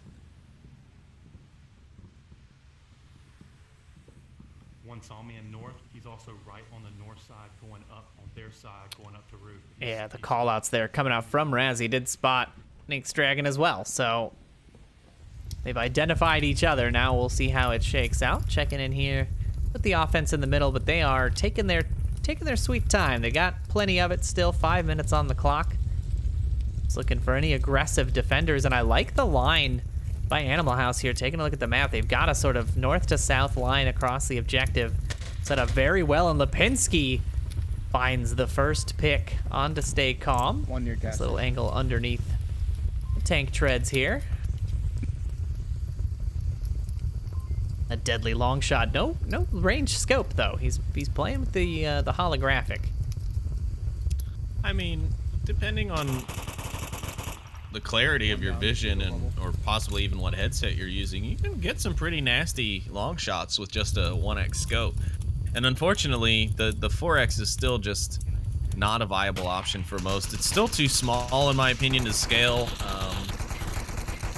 It doesn't have good eye relief. It's just not. Unfortunately, it's just one of the models in this game that's not well done in my opinion. And though they've made improvements and it has gotten better than it used to be, it's still unusable for me. I do like the new 2x, however. It's gotten a bit better, though a little blurry with some of the scopes. This is interesting. Sorry to cut you off. Raz actually able to get around to Nink's Dragon. Nink's Dragon's still focused on the north, but Raz is here on the back side. What? I mean, how did he do that? What sort of magical trickery did he pull to get around? I mean, he must have just caught Ninx on a, you know. That's one of, yeah, he had to have caught him on a look away, or maybe he was distracted. Who knows? Or I mean, he really only needed to cross one opening in a wall, before he was covered again. So all he needed was that split second to jump across that gap. But yeah, it's not going to be good because he does know where Nink's Dragon is, or at least he did, we assumed, and he doesn't seem to be too focused on that coming back to haunt him. Unfortunate for me to miss that nade because it was a fantastic toss from Lipinski at the tank to Drunk Drummer here in the burning courtyard. A fantastic toss. Lipinski with 3 to his name already, and SEAL Team Bravo down to just 2. Raz in the northeast and Diesel here in the south. Diesel's going to be in trouble because there is a defender up in the South Hills. Can get eyes on him pretty quickly. He's not quite looking that way now. Raz gonna find one. Diesel exposing himself. Lipinski finding another. The F in Lipinski stands for fire because he's on it. That's a 4K for him. If he finds Raz here, that's going to be an ace for F. Lipinski on this round. And Raz's position is going to be at least somewhat known here as the shots ring out, but he finds the backside of Steven on the eastern side of the map here. He's now in Eastern HQ. He's going to take the stairs to try and find some area of elevation and also just a safe little place to reload. He's got his work cut out for him. 3 defenders left. Nink's Dragon now trained up there in the east looking towards Raz's position, but he's kind of far away. It's a tough shot to make. A lot of coverage here for Raz.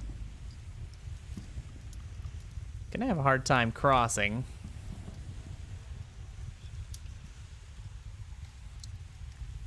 Olamite, the defender here in the southeast, has finally got himself set up, and they've kind of got Raz trapped. Yeah, he's not making it anywhere. Raz is going to be exiting the building now. He's actually exited very intelligently. He's not put himself at risk. Now he's standing out in the open, but Nolamite doesn't seem to see him. It'll take a moment for him to scan and find him, and there it is. Nolamite takes the shots, gets the kill, and Animal House secure round 1 with very solid defense from Fire Lipinski. Yeah, great play by him, picking up 4, almost getting the squad wipe there on the SEAL Team Bravos. Their offense really, I feel like I kind of really never got off the ground, you know? It was dead in the water. Yeah, it really was. And, you know, that can be a problem with, you know, teams, whether they're new in construct or just new players. Like, planning out the methodical approach takes time, and it also takes a lot of trial and tribulation to find out what the right pacing is for the right objective, for the right movements. Like, the approach angles and the way that their team was set up initially, everything looked really solid. The pacing at which it moved really didn't get them anywhere, and then they kind of got funneled in and stuck in the center when F. Lipinski started to go on this tear.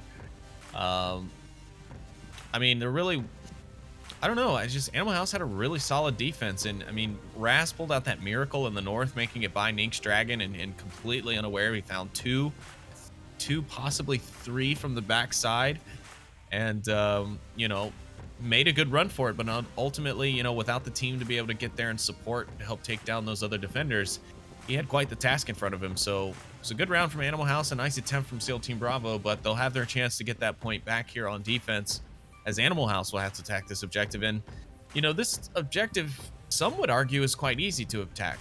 Others would argue it's quite difficult.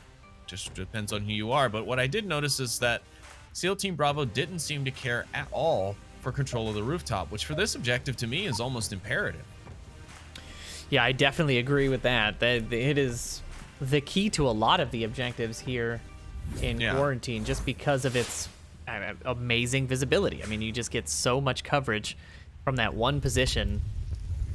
It's kind of key to have, and we'll see if SEAL Team Bravo maybe opts to correct that and send a defender up to the roof this time, but Animal House will have the longer track as they have to go from the south to the north. They get the south street spawn this time.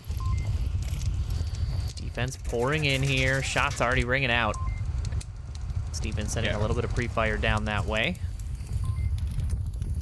Good to see, too, because they're going to need to keep SEAL Team Bravo's heads down for a moment if they want to make it out from any of those, you know, particularly dangerous crosses like the one Nink's Dragon is somewhat taken. My camera's a bit far on him, but he's looking under those oil tanks trying to see anyone at that tank courtyard where F. Lipinski was in the previous round, but he's not going to see anything. However, it's also a smart way to cross that, just in case any of those defenders are looking for someone crossing through the gas station. Interesting play there. I think they were trying to smoke Diesel across. The smoke doesn't quite land. Oh, there we go. The follow-up one. Oh, wow. I mean, to get that kind of lay on that is fantastic. Stay calm. In the meantime, we'll grab Green Theft Auto in the north and sort of secure the rooftop for the time being. That's a huge pickup for them early on right now. If you can secure that roof, attacking this becomes that much more difficult, and that was the only person Animal House committed up to the north, and fantastic shooting as Stay Calm grabs himself a headshot onto Nolomite crossing south in the far south.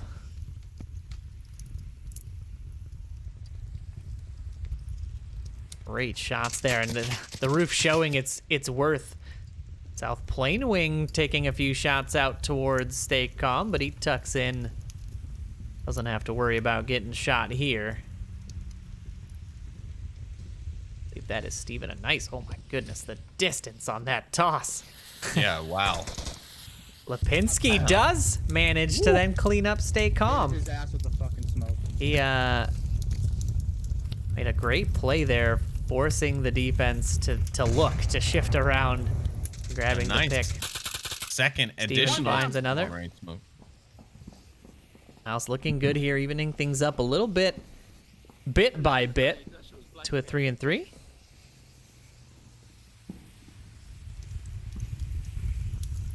They've sort of taken the outliers out. Now it's 3 on the objective, 3 pushing in from center and south. F. Lipinski definitely just saw Diesel poke out from that spot. He's got laser trained on that position. If he makes the wrong move, Lipinski is going to take him down. And as we've seen, F. Lipinski is on a roll so far in this map. He's trying to bait out the peak now. He's taking shots at one of the other defender positions, trying to bait it out. And here comes the frag over from the defense. No effect. At the post office corner, where there's a wall and then there's this cement block, like a road block. Lipinski calling out the position to the team. Nink's Dragon going to be in a good position to clean him. I mean, honestly, the entire offense has a good line on the Diesel, should they choose to get it. Drunk Drummer rotating out. There it is. Lipinski does finish it off, and Steven takes down Nink's Dragon. Oh no. An unfortunate headshot there too. Could have been a down, but the shooting just too strong for Steven as he finds a teammate to help SEAL Team Bravo even things out a little bit with a 2-2. Mad F. Lipinski kept getting all the kills, so he's like, I want to kill something too, but unfortunately it was his teammate. Sure what those smokes are meant to cover. Maybe in case there's a far back, because you know how people have been putting far east like snipers way back there by that plugged up tunnel. Yeah, I wonder suppose. if it's to cover that. I don't know, for this or objective anyone. though, that would be ridiculous to put somebody back there. Yeah, well, teams are starting to do ridiculous things on Marsoc that'll make you scratch your head and have to counter it on defense. So, you know, You're we right, live in CB. evolving times. We think this meta is so forged and ironed out, and then, you know, a team of people who didn't used to play together, who now play together, come along and they find new ideas and put new strategies into effect, kind of going against the status quo positions and find interesting ways to attack things. And then you have to come up with interesting ways to defend against them. So, you know, it's not unlikely. I mean, maybe it was a set of bad smokes that I'm just making excuses for, but, you know, there could be a reason for it, and that's my best guess on it. And Steven gonna go hard into the corner, but he's gonna find the back end of Drunk Drummer's gun. And F. Lipinski and Raz are literally feet apart. And I don't know if Raz has any clue that he's there. I don't think he does. Yeah, he does. He just heard the steps. Here comes Peeker's advantage, but Lipinski's not looking. And Raz finds the kill. SEAL Team Bravo find their defensive win, and we're tied 1-1 here on Quarantine. Great play there by SEAL Team Bravo, being patient, being calm on their defense. They were down to 2, but they knew that Animal House had to come to them. Didn't have to get aggressive. None of that over-rotation that you were talking about in the cargo round coming out of them. And they're able to tie things up here. True. But yeah, still existing in that last round on cargo. And yeah, I mean, it didn't do Fury any favors in that last round, and it wouldn't have done SEAL Team Bravo any favors here, because it would have put their 2-man defense on the objective to a possible 1-man, and then that 1-man is going to have to sacrifice himself essentially, because he's not going to allow for the cap and the possible loss of 2 points when they're already sitting at 1 point from their own defensive round, then put them in a 3-0 lead. and put your team in a very bad positioning for the rest of the map. So, you know, smart play from them. They held it tight, and that's what you should do on defense. There's no need, especially as things whittle down, if you've got your guys on defense, if you've got it covered, and you don't need to take peeks to check, don't peek. Just hold your angle. They've got to come, right? Don't be a little Bo Peek, okay? No little Bo Peeks. No little Bo Peeks on the SEAL Team Bravo side. Secure that for them. Great plays by Stay Calm and Raz. Hold on to that defensive round, and now we're swapping objectives. We should be kicking off here any moment for our third round. This is a sneaky objective, too.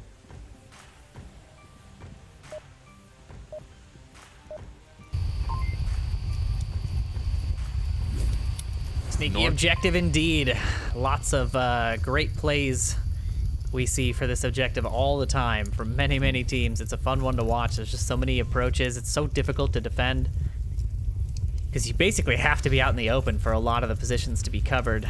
Yeah. So we'll see what SEAL Team Bravo can come up with to try to sneak one past Animal House. They get that south spawn.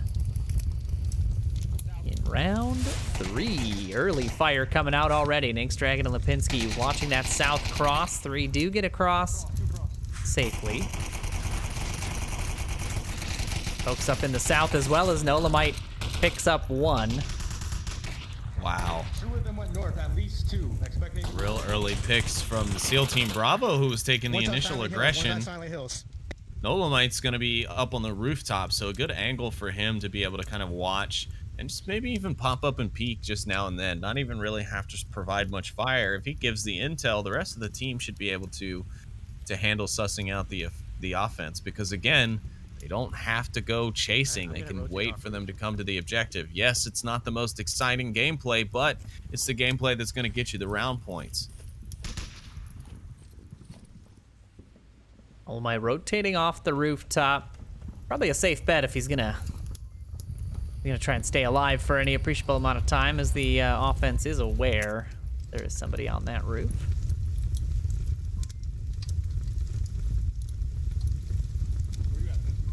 I'm over here. Here, left. Are you able to see that? Kind of. You know an offense is comfortable sitting still when your Marsoc players are setting their tablets on the ground like they're on defense. That's funny. That is that is a telltale defensive positioning thing, and not often you'd see a Marsoc person setting up a little campground for themselves. A little bit of gunfire trading here from Lipinski. Does not land.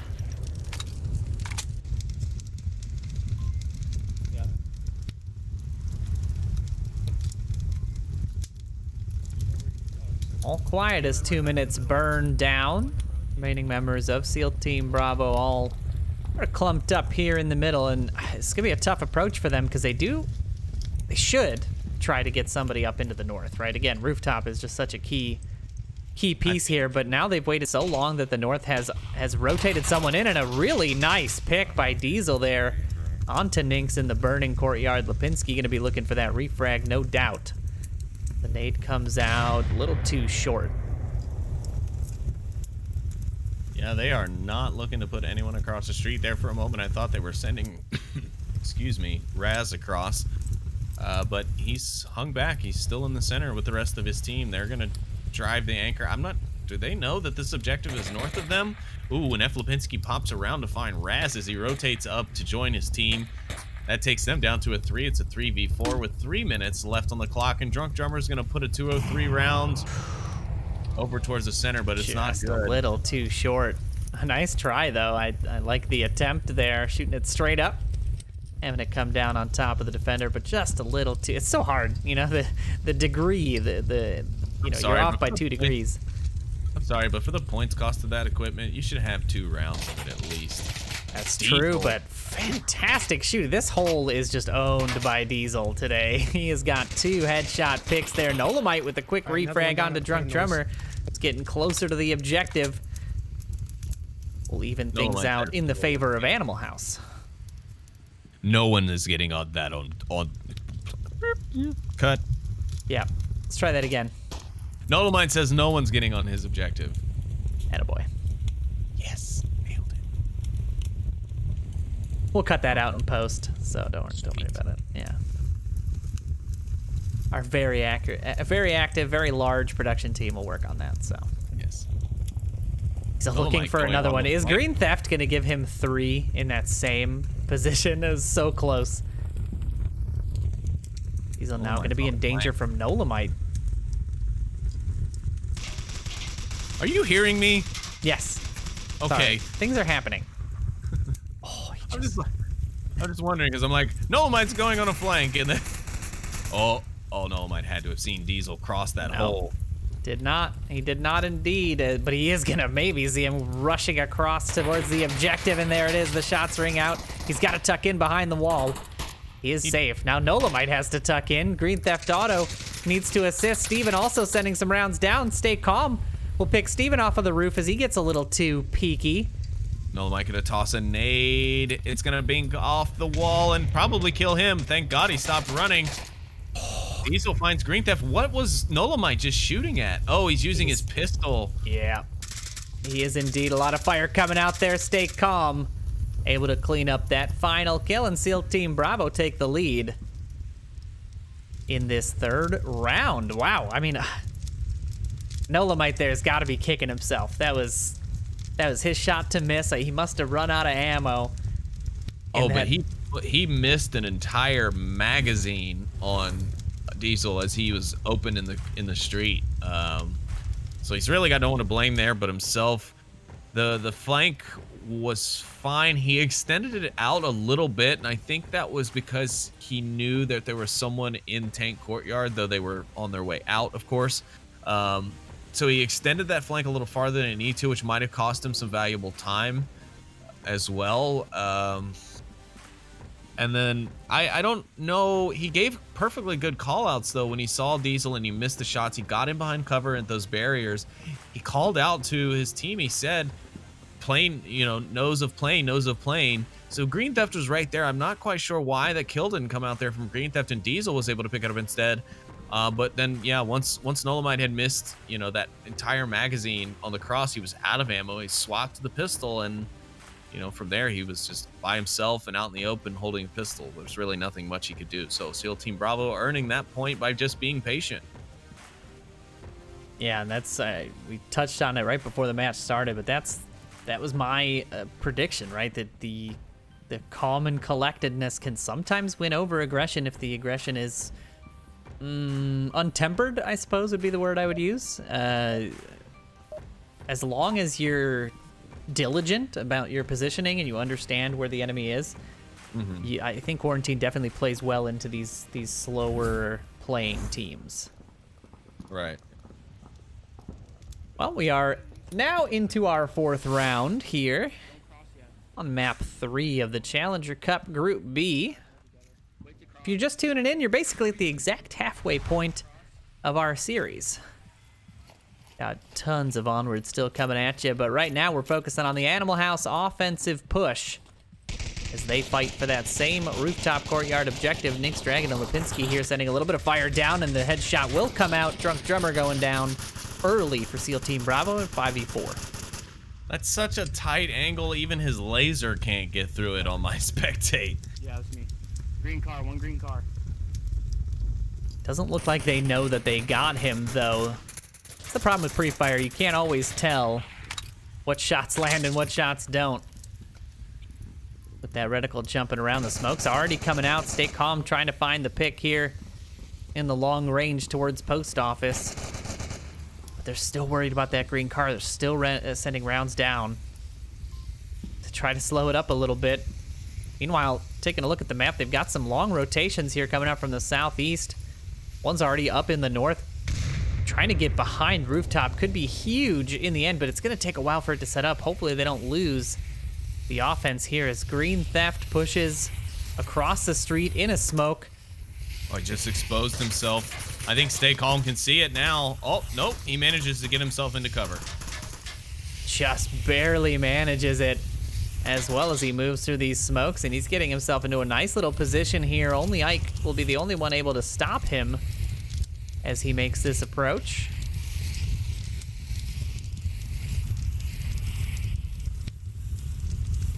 Dragon has somehow managed to avoid the sight line of Stay Calm while standing technically out in the open. Oh, that coverage by Green Theft, perfect as he is able to get into the center burning underneath only Ike's nose. Nyx Dragon with a nice pick on the rooftop. That is a headshot again as Nolamite cleans up Diesel on the roof side as well. It's only a down. I think that's easy. Raz should be right there. He should be able to find that. I'm sorry, that was rooftop courtyard. The Diesel was. Still, Raz isn't far. He could make the trek down, but he's defending the north, which is about to have action, though it won't really matter if he's the only one watching it. Only Ike now moving towards the objective, towards the center. And this attack's coming in from both directions. They're not careful. This could lead to a cap. Green Theft's right there. He's a quick capper, if I do recall. Is indeed. Only Ike is going to be the one rotating for this this res here as he gets out from underneath Green Theft's steely gaze in the center burning. They've got 2 in a good spot for defense on the objective, but they've still got to deal with the 2 in the north. This Animal House has yet to lose a player, and they are encircling this objective in a pretty commanding way. They've got the defense pretty much on the ropes here. Pretty much on the ropes, absolutely. I mean, they're multi-covering multiple angles. I mean, every defender is multi-covering angles. Green Theft Auto here going to be peeking out. Will only Ike be ready for him as he waits? It's weird. Green keeps scanning around this building. He's probably scanned around the center burning building like 3 times now. But he's not continued to push forward. Maybe it's because they're waiting on a call from their north attackers that they're ready and, you know, in position to start attacking, because they've not really gotten too much more progress through the map. Yeah, they've kind of slowed up here, just looking for any defenders. And it's funny because they've been rotating right underneath them this whole time. Slowly starting to make their way across the street here now. Green Theft and Lipinski. Green Theft's gonna sneak right between Diesel and Only Ike. Diesel finding Nolamite for the first kill, and not Green Theft gonna return the favor. Only Ike's gonna be on the rotation. He's gonna go around the front side of the plane. He's gonna run himself right into the attacking team if he's not careful, but it sounds like Green Theft heard it. He's gonna take that route. He's gonna come up around behind Big Mike or Only Ike. Now you got Raz taking shots. Green Theft's fast on the move. Raz goes down. Now it's a 1-man left. They need to realize that if their count's right, there it is. But Animal House will get the kill and take their own Marsoc round. Now we're just trading rounds. Doesn't matter if it's Volk. Doesn't matter if it's Marsoc. It's 2-2 here on Quarantine. Yeah, that was punishing offense there from Animal House. Nyx Dragon, definitely the star of that round in particular, as he found 3 individual headshots. He got the early pick there in the pre-fire. He got the 2 folks on the roof. And Animal House really, I mean, I feel like they could have capitalized a lot earlier with their 5-man advance. You know, they were up 5-3 at one point and then 5-2, and still they were taking their time, but a great overall patience play, and then the final rush there by Green Theft to pick up the final kill, giving them that round. And yeah, we're back into a tie game. Animal House now on the defense, looking to hold on here, keep that Volk advantage alive. They had lost it there momentarily. They've got to be breathing a bit of a sigh of relief, but now the objective shifts, and they've got to start all over again. All over. Yeah, looking at the player scores, I mean, nothing really standing out. Both teams kind of keeping the spread nice and even. F. Lipinski, of course, standing out for the Animal House team, not really leaving too many kills for the rest of his team to share with his 7 of his own. On the side of SEAL Team Bravo, though, everything's, you know, like I said, about even. 4-4, 3, 1-1. Things fairly balanced overall, and a good matchup here so far. And I'm still confident that Animal House has this. Steven not really being able to find his kills yet on this match, and of course we saw that unfortunate team kill earlier, so not his best day, or at least not his best map so far, but still time to change that as we head into round 5. Round 5 is underway. Still Team Bravo on the offense, pushing this East HQ objective. They've got a setup here as the cross will come out from Animal House to try to get folks into the south. Now have to cross in the smokes while carrying them. Diesel trained on this cross. Sends a few rounds down towards Green Theft. Does not find any. Two manage to make it across as Steven crosses in the gunfire as well. And Nolamite with a quick pick onto Drunk Drummer, being a little too aggressive there on the offense. Very out of sync with his team. Diesel using one of the most underutilized accessories I've seen, and that's the bipod to put down that suppressive fire a moment ago.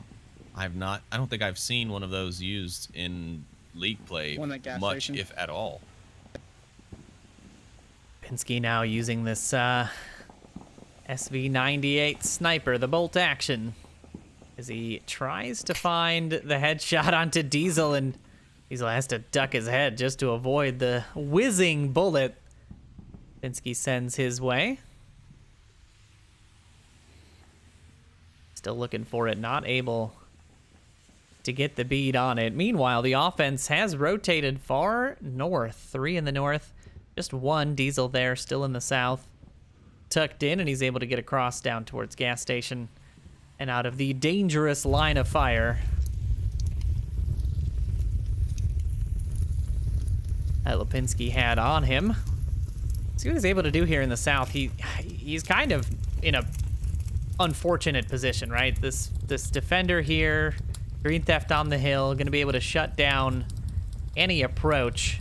One in the hills. As I say that, he just gets spotted out. Green Theft going for that. Call out lasers, trained. Raz does grab Nolamite in the motel on the north-hand side. Lipinski quick to call that out. Looks like he might shift his focus in that direction now, as he's heard that. He's identified the death of his teammate on the tablet. He's called it out to his team and identified his own team's, deficit. And now he's going to try and stop that push as best he can. Shot trade coming out. Diesel catching a bullet there for his efforts. Now Stay Calm trying to assist a little bit, putting some fire down on the South Hills and give Diesel a bit of a reprieve, but he's already backed off of that position. Now focusing a little bit more on the northern side of that hospital. The pre-fire coming out from Stay Calm. Check in here with Only Ike as they make their push in this far east, and I don't know if they've been identified. Did Lipinski spot them out? Do you know? I don't believe he spotted them. He's just aware that someone has made it into that kind of quadrant of the map. He knows that Nolamite went down and that his positioning was there, so he's positioned himself to not take fire from that angle. But I think Raz might have caught him peeking out the back side there, because now he seems very focused. But no, he's actually looking far across the Green Theft, and that's going to give F. Lipinski all the information he needs, as well as Steven.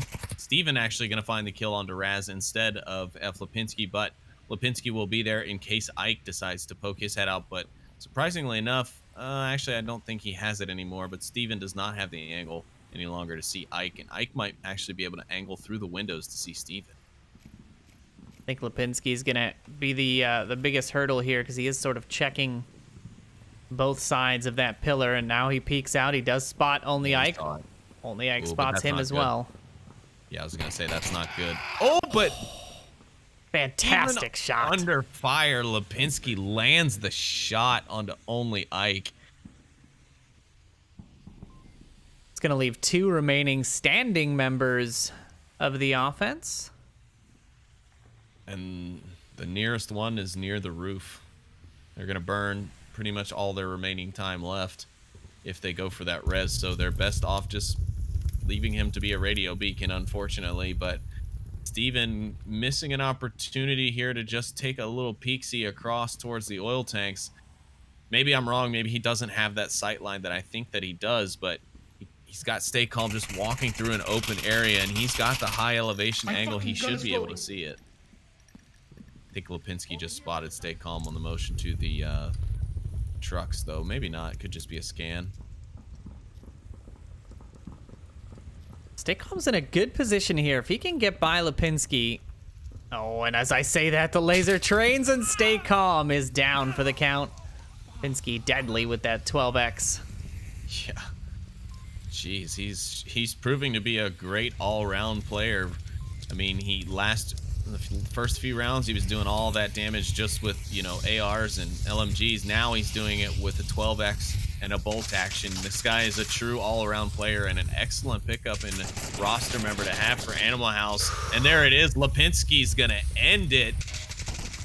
And I think concluding those 3 downs that he had, that would take him up to, it'll put him up to 9 kills in total for the map so far. Animal House going up 3-2 here on Quarantine.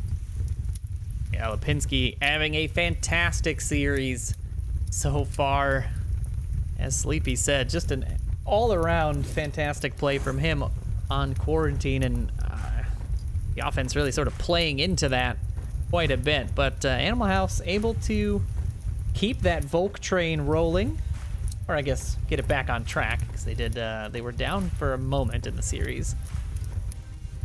Now back up on top. SEAL Team Bravo going on to the defense, trying to stay alive as we get into our 6th round here very soon. We do have some scores coming in from a few of the other games there. Hand of Death taking the match over Sinister Pride, the underdog in that particular series, 5-1. Berzek taking Water, another surprise win. The 14th seeded Berzek taking Water 4-1 as well, and Legionnaires triumphing over the newbies 5-0.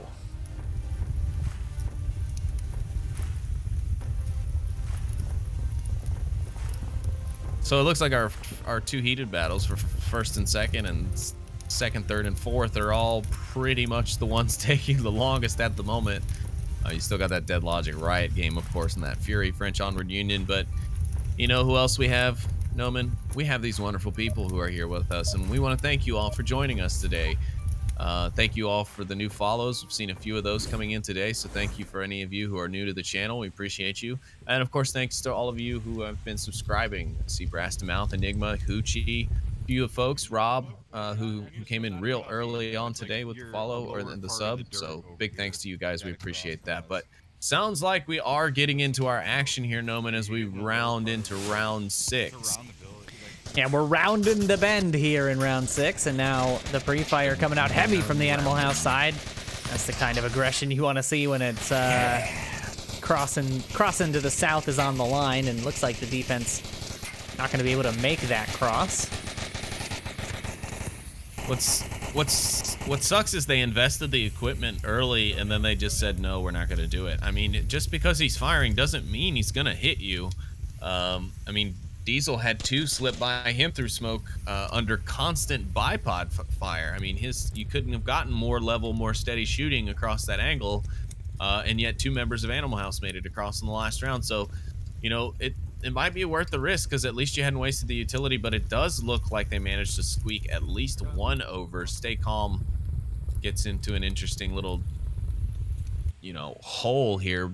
Almost a little bunker hole. Ooh, Steven slides right past him when he looks away.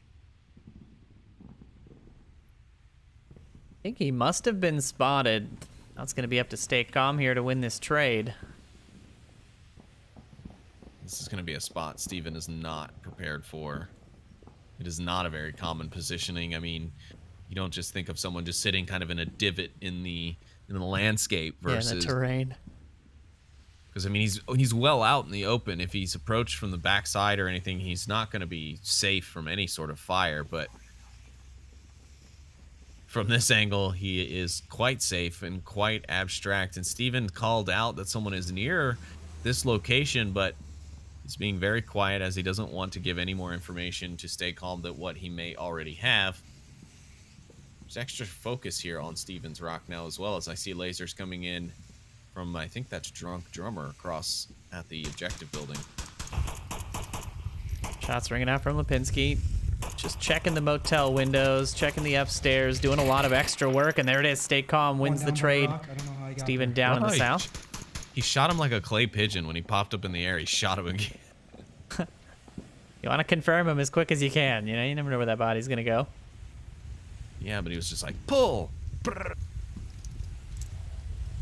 Green Theft successfully having gotten himself around here in the north, but it'll be a real test to see how he manages to push his way east and if that has any sort of effect on this attack, because his effectiveness here will help kind of rein in the rest of the team. But it doesn't really look like they've invested anything in the hotel, and now his heavy pre-fire is only going to call attention to his position instead. Smokes will come out from Green Theft, and of course, matching his name, the smokes are green. Smoke is down, but he's opting to rotate out. Sync up here with Nolamite in the far east.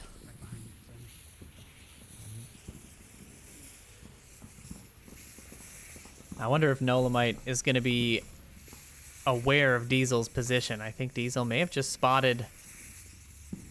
Oh, doesn't see his laser trained over here, but he could easily spot out Nolamite if he gets a little too peeky on this hill.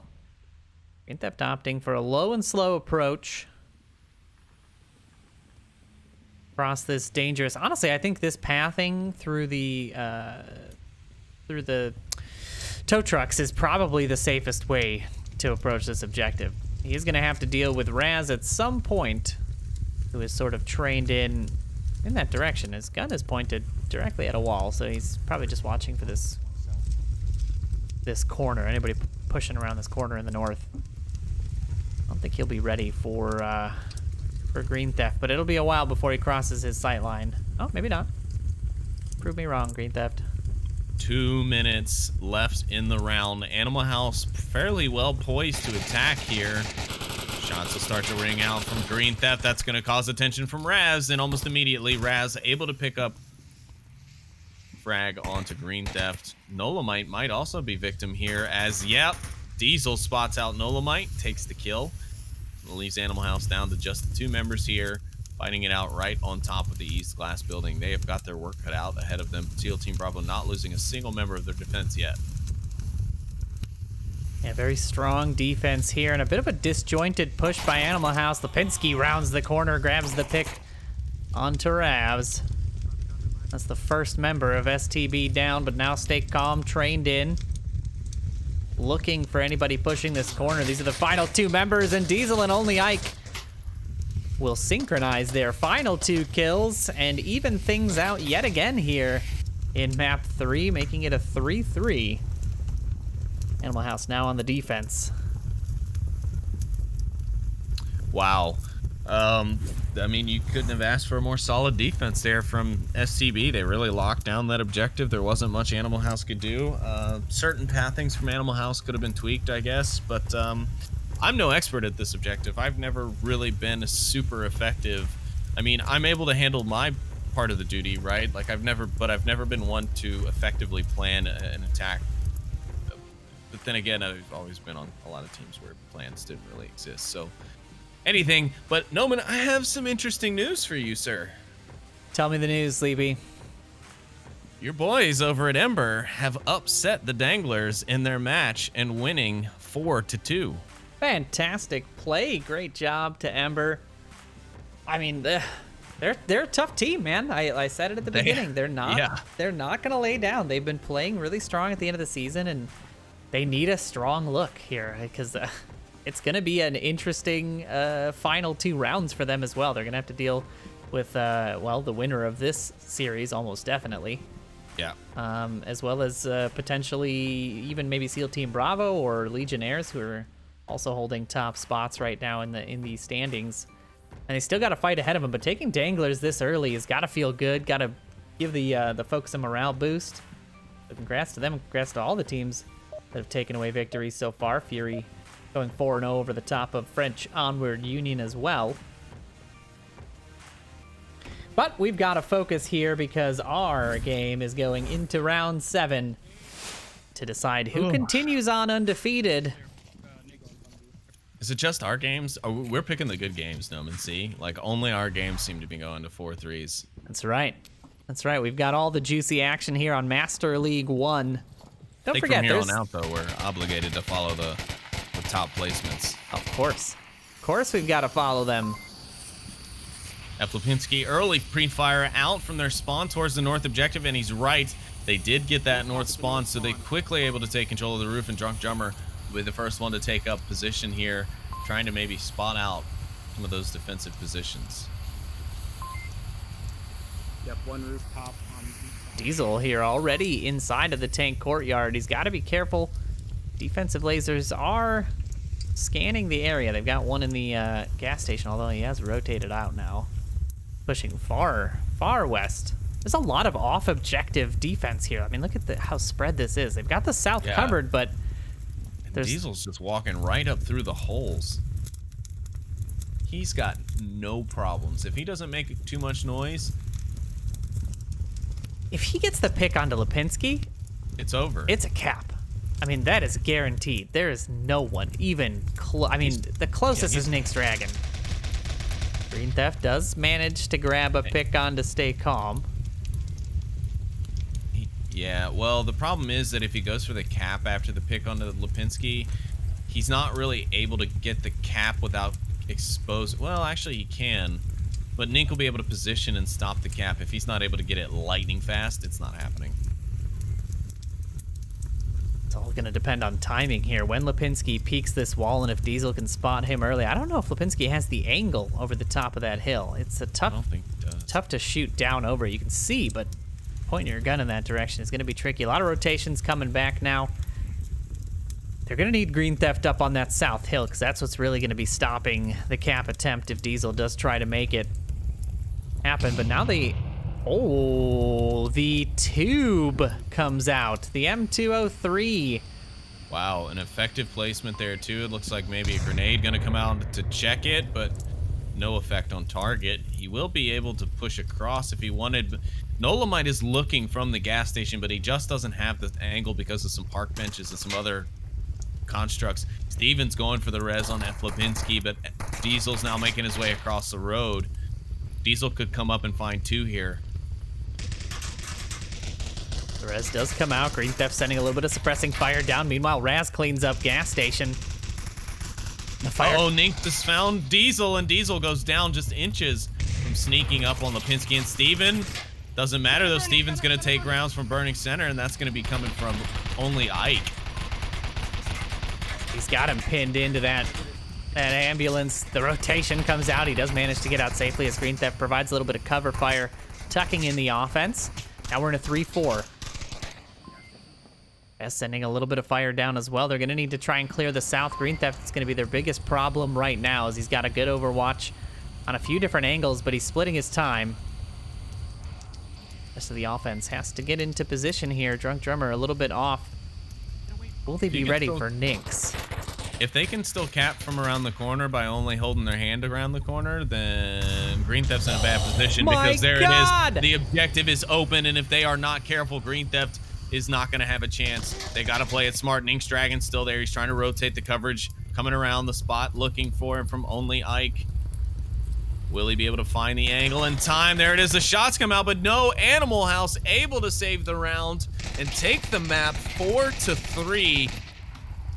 Man, that one had me on the edge of my seat, Noman. That was impressive. SEAL Team Bravo almost sneaking it in twice there, but Nink's Dragon just the link that they needed to stay alive. Yeah, absolutely. A great series there. Congrats to Animal House on taking that third round.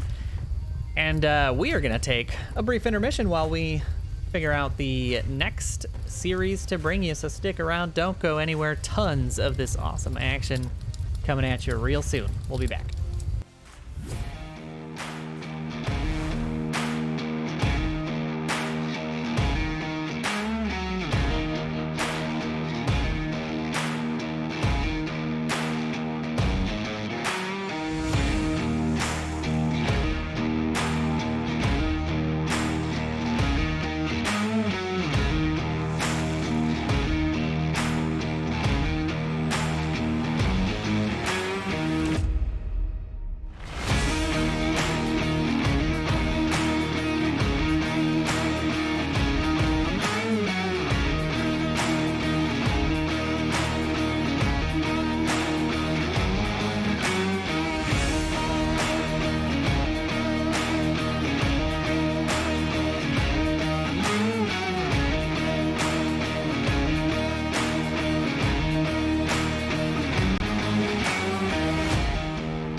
Welcome back, ladies and gentlemen, to the Onward Master League Challenger Cup Group B here on Master League 1. And I am your caster, Noman. Sleepy still on the desk with me, and we're going to be bringing you, from here on out, basically the hot heat, right? We've got The heat. the top matchup right now. Animal House in the top spot by a hair, taking on Ember. We're able to upset the Danglers in that last round. These are the last two undefeated teams in this series so far, so this very well could decide who is the final winner. There is still one round to go, so it doesn't necessarily decide just yet, but it is going to be a good indicator of who we'll likely see at the top spot. Sleepy, what are your thoughts on this matchup here on Suburbia for these two teams? Well, I will say one thing. Animal House is pretty strong on this map, and from what I've heard, Ember not handling of aggression too well here. So it'll be an uphill battle, but not one that I don't think Ember can't win. They're definitely proving themselves today, just having taken down Danglers in a 4-2 upset. I think they've got potential here. I think it's still anyone's game. So excited to see how this one will turn out. I'm not even really sure I can give this one a call, but based on just the plank data, I'd say I'll still give it to Animal House. I'm going to stick with my pick for the day in Animal House. Yeah, it has been a sort of day of upsets. We've seen a lot of them, not all of them casted necessarily, but definitely even a few upsets just in that last round in Quarantine for Sec, taking Water 4-1, despite being pretty low on the standings overall coming out of their bye. So anything can happen. Ember taking Danglers in that last round, I don't think any of us really would have called at the time either, as that was a 5th seed Ember going against the 2nd seed Danglers. But now we have got, what I think is going to be a really juicy matchup. And you hit the nail on the head. I think there's strengths and weaknesses to consider here as well. So Animal House will definitely be bringing that crazy, wacky aggression playstyle to this. And if Ember's not ready for it, I would imagine they are coming out of a Danglers match, but if they're not fully prepared, if they don't have their plays down, it could very easily go the way of Animal House. So I don't know. It's going to be an interesting battle. We're just waiting on the final member, the Ember squad, to join in.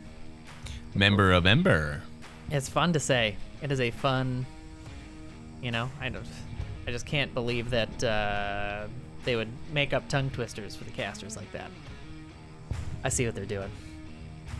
I see your games. They're just messing with us. Just messing with the casters here on our long Sunday that I do appreciate everyone coming out to join us for. I do want to thank everybody in the chats for hanging out and spreading the word and being in the chat and just being awesome in general. Do appreciate you very much spending your time here this fine Sunday. We've got our final player in the lobby, so we're pretty much ready to kick things off. They'll do their final strategy checks, and the objective that they're going to be fighting for initially is the South Tank objective. Sleepy, what are your thoughts on this objective? It's an Ember offense that we're going to be looking at. Are you expecting an aggression from them? So we kind of talked about they've struggled with aggression in the past. Do you think that they're going to bring the heat? Or are they going to take their time and sort of make Animal House squirrely? I think they're going to take their time. I don't think, if you're not comfortable with the aggression, it's not going to be something you want to pull out randomly. A lot of the teams that you see succeed with the aggression are teams who have either kind of always done it that way, and they've either just forced it to work until it does, and they know what to do to make the aggressive pushes work, or it fails miserably even up until this day. And that's the other thing with the aggressive pushes. That's always the caveat. They either fail tremendously or they succeed tremendously, and there's often not a mixture of both. It's either one or the other, and it's either mass losses or it's mass caps, mass kills, quick caps, sneak caps, that sort of stuff. And that's kind of more of what I'm thinking I'll see out of the Animal House side versus the Ember side. Interesting analysis. I'm excited to see what comes of it, because we are ready to go. We are ready and raring here. Gameplay is underway. Round 1 kicking off Ember on the offense. I couldn't find my gun. Come on, hand. There Go, they're getting set up here in spawn. The shield from Hailfire will be coming into play. We'll see what the defense looks like on the Animal House side as they rush to set up. But a pre-fire coming out just to keep everybody on their toes. Ember being a bit more aggressive than I would have anticipated. Not entirely. I kind of thought this might be what they would do. A little bit of aggression, but not overly. Not danglers, not old SMC style, not even Animal House style. Steven will be here at the front windows, and depending on their knowledge of Animal House, Ember should be pretty aware of this positioning, though. F. Lipinski might be able to call out the shield. Pending. Oh, Hailfire sees him. Oh, but he doesn't get the shot, and Green Theft. Steven gonna just kind of ignore the people in that room. Green Theft will find C-Max inside, however. That finds the first. He pushes around the corner. Hailfire looking for the shots. Not going to find him. He's rotating constantly, and he does pick up the shield as well. Green finding two, and Cuoco with the unfortunate long-range team kill. Not what you want to see here in this first round. As he shoots through the house. Now he's going to have to deal with Wicked Hex, but Wicked Hex deals with him first, and that leaves Light Shaper, the final member of the offense, to deal with Steven. But the trade comes out, and just like that, Animal House go up a point here in that first round of map 4. Yeah, so aggression from the side of Ember, yes. I'd say about a 70% aggression on an aggression scale, right? It just wasn't in sync is the problem. No. Very disjointed. Lane 1 wasn't pushed up, causing chaos. Lane 4 was still on slide and not really like sending rounds down, doing much of anything. And that team kill. Not what you want to see coming out of the first round of an offense, but they do have a chance here still. Grab this defensive win, even things out, and hope for the best on another objective. But yeah, good hold by Animal House there. Great plays by Green Theft, and good rotations by Steven to pick up the kills there on the center house, blocking Ember out for that first round.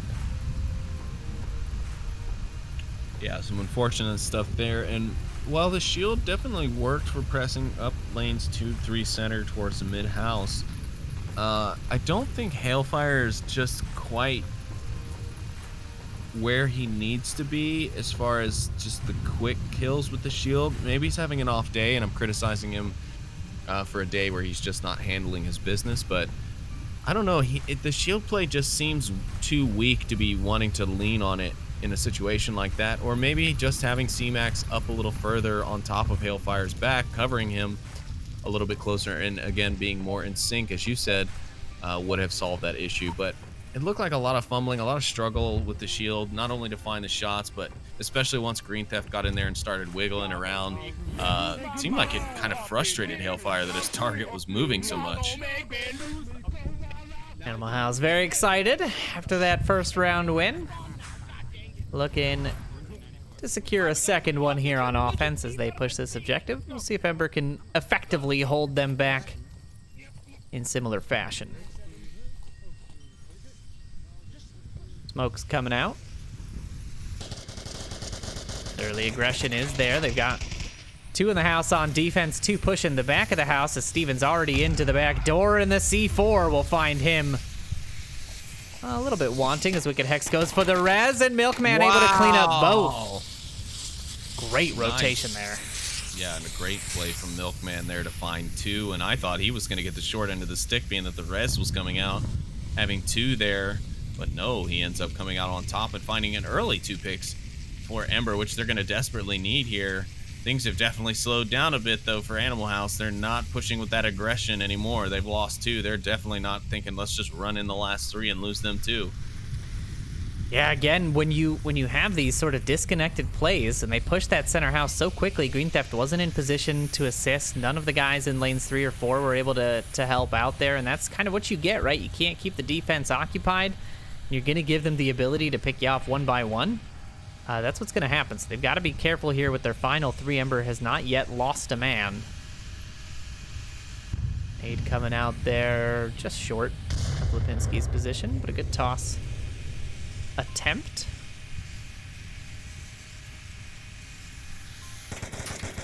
Hellfire on the backside here might catch Nink's Dragon if he opts to rotate out through lane 1, but it doesn't look like that's the case. Green Theft looking for one. Meantime, Hellfire does find Lipinski rotating into that position. Yep, Green Theft's going to rotate on response into the center house, and Nink's Dragon's going to try and find Hellfire, which he does through the bushes. I don't think he knows he got that. He might have to go actually physically confirm it.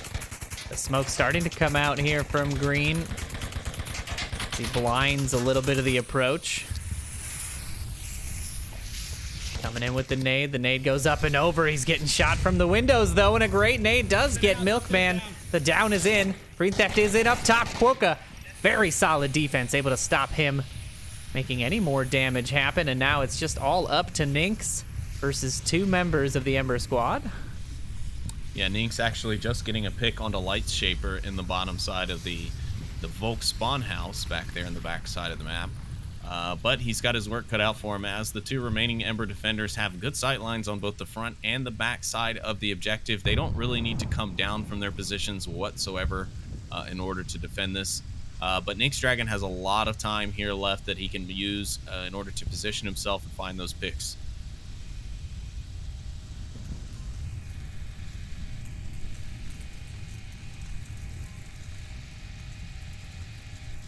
Can sort of feel the tension here as he's got to clear many, many angles.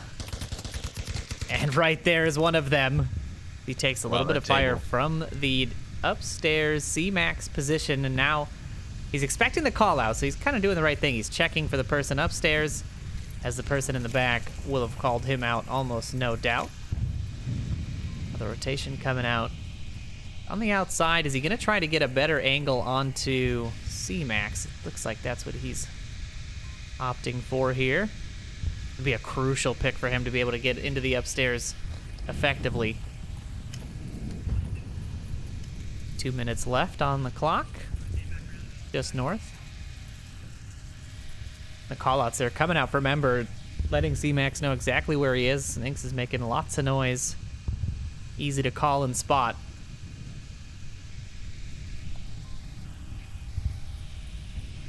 Can't stay Animal House known for being the quietest of teams.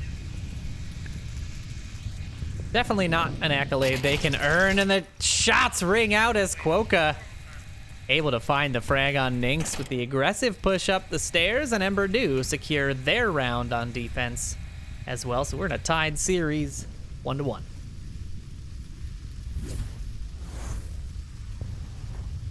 Yeah, that was overall good, solid defense from Animal House. A little bit, or I'm sorry, from Ember.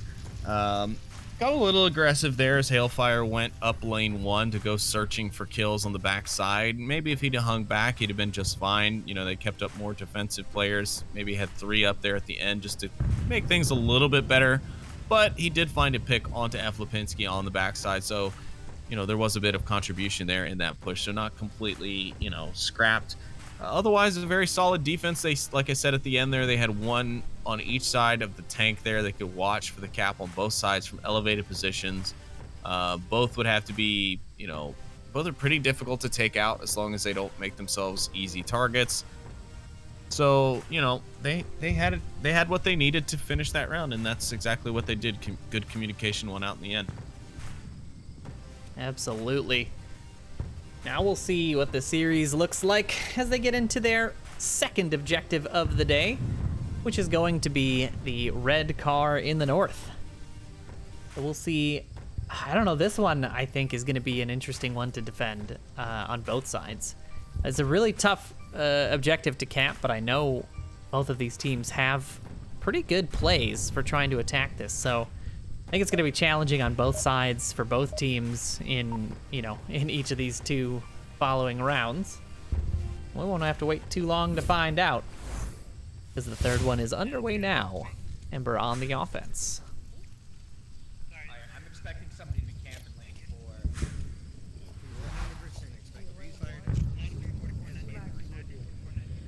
Ember's setting up. Talking about their positioning. We'll see what Animal House opts to do for defense, and immediately Nynx with the fantastic Hailfire. Pre-fire onto Hailfire. The problem when you have names with other names, it's too much. And just like that, Ember is down to 4. Green Theft picks up another. C-Max going down in lane 1. Now he's being suppressed. A flash coming out. Does seem to get Quokka. He's got to tuck in for a moment. Fire coming out. More nades coming into lane 1. That one a little too high as the smokes start to pour in. Green Theft keeping that lane 1 suppressed.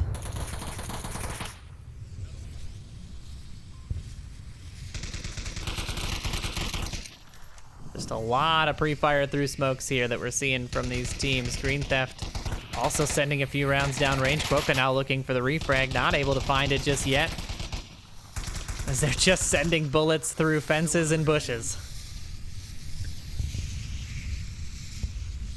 Yeah, I hope Quokka's got an LMG, because he sure is shooting a lot. Milkman will find Lipinski in the middle. Ooh. That'll be a nice boon for them. Wicked Hex is gonna find the back of Milkman here through the bushes. There it is. And now it's just 2 members of the offense remaining as Lightshaper and Quokka attack from basically opposite sides of the map. Take a look here at Lightshaper as he now has to battle the lane 4 fence position. Oh, and he's gonna get right up on lane 3. He's not ready for it.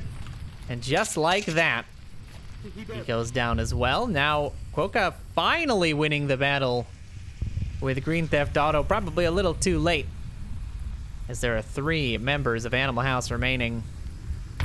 Look at Hex on these aggressive rotations here. Quokka definitely heard the footsteps there. He's gonna be looking for him. Is he gonna spot him crossing 2? No, he's not. Wicked Hex is just on an absolute rotation tear here. He's rotating the lane 1 because of where Green Theft had last called him out, so he thinks that that guy might still be there. So he's rotating around that side. Now I think he's just confused as to where he might be, but I think Quokka might have spotted him there, and he's not going to see him through those bushes. So it's basically just a target lost. I'd go ahead and stop focusing on that and start focusing back in on your mission. There it is. They spot each other out, but Wicked will win that trade, and Animal House take their second Volk round. We're just trading Volk rounds back and forth so far. See if Ember can keep that streak alive.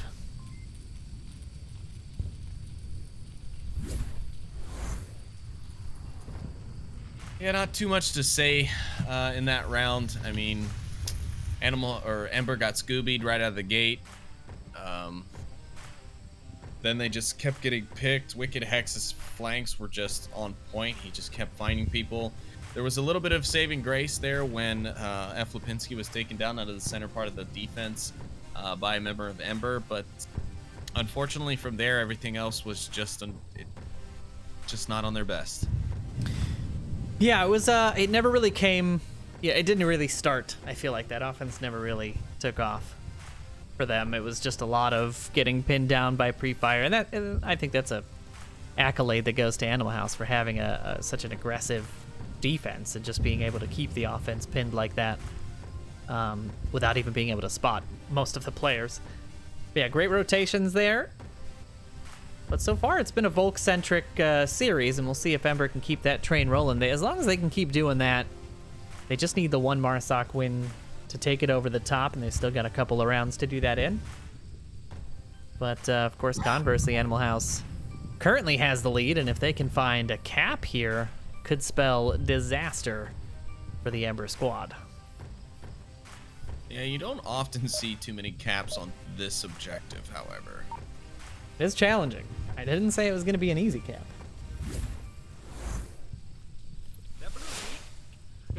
And there it is. Now we've got Animal House on the offense. I'm going to see if Ember Scooby-Doo Animal House this time around. Oh, of course, no. Animal House is going to leave from the other exit. Well, there we go. Now we've got the safety from the pre-fire. They opt to cross this way. Nynx is going to send a few rounds towards the defense, however. Pinsky as well. Just sending pre-fire into the fence. As the offense gets set up here. Where did that C4 even go? He just blind tossed it. Went exactly where it was meant to go. I don't know. That means I don't know, Sleepy. If it was meant to go to hell, because I don't see it. Theft Auto in the green smoke. Got a pretty good little coverage here. He's gonna have to deal with hailfire on the long angle. Shots ringing out. It's like pre-fire into common spots. Hailfire rotated out at the wrong time, though. He is still looking for one in lane 2. Green's gonna walk across the street right now if Hailfire doesn't get back, but Hailfire's gonna come around the corner at I thought, the right moment, but he doesn't spot Green Theft. I think Green Theft is looking for a push out from the defenders on that side. If I were Green Theft, I'd just unload through those bushes towards that center house porch. Usually a pretty safe bet, but now that gunfire is going to expose him. Hailfire, though, not able to find the shots, and he gets double teamed by 2 members. Lightshaper able to find at least 1 refrag there and keep the count even. In that far east side. Okay, you guys killed him. That's enough. There's quite a bit of gunfire there as Nynx really just sort of spraying randomly into the houses. Firing at nothing. Firing at bushes right now. You don't need that much suppressive fire on Mrs. Hendricks daisies, okay? Miss Hendricks worked hard on those. The defense, I like that they're not razzled by this, right? They're just tucked in, they're waiting, they're holding their angles. They know they've got the objective coverage right now. I've never seen a team run their support gunners out of ammo. And Quokka's gonna get a nice confirm on his C4 against Steven, putting Ember back into this fight in a 4-3 advantage. And seriously, those guys better stop. They're gonna run out of boxes to shoot. C-Max will find Lipinski, and that'll help Animal House or Ember out even more. As a 4-2 now, Green Theft's going to be sandwiched here between C-Max and Quokka. The shots ringing out. He does not land them, and now he's completely given away his position. He has absolutely, I mean, he is just in the worst possible spot right now. Lightshaper tucked in on this corner. C-Max just heard the rotation there on the backside of the fence. Is he going to be able to spot him out? Oh, Green Theft does grab Lightshaper on the back. C-Max is hearing all these comms, but he's just too slow around the corners, and now Milkman goes down as well. We can cap. Green Theft calling for the cap now, but it's not going to be quite that easy just yet. Yeah. I'll keep him distracted. Go for it. Green Theft sending the suppressing fire towards C-Max, but Quokka responds quickly, and now it's a 2v1 with Nynx. Last one alive. I don't think they had accurate kill count. That must have been what it is, because they were just talking about suppressing one. Nynx now on the inside here of lane 3. C-Max finds the peak, and the defensive rounds continue to roll in as Ember ties it up yet again. It's either an inaccurate kill count or a little bit too much hubris, because they were definitely not in the advantageous positioning there.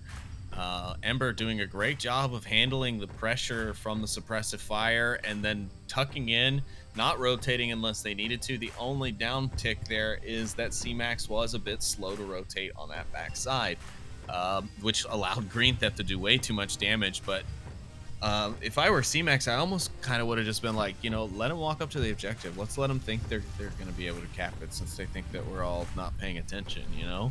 But they did a great job. They got the cross coverage fire, and then he was able to take out the attacker, which approached from the backside of his teammate. So it was nice. A little cross objective defense. Once again, just different street, and Ember are able to hold on to their defensive round. So kudos to them on that one. Yeah, they had I was very impressed with them being able to tuck in, not try to peek the pre-fire, not, staying calm is important when you're in a chaotic thing like that. But they knew they had their lines, right? They knew they had the coverage. There was no cap gonna be coming out. They just had to stay in their angles and wait for the offense to rotate into them. That's exactly what happened. So see if they can carry that into the next round, or if Animal House will keep the Volk train rolling. As round 5 gets underway here in just a few moments.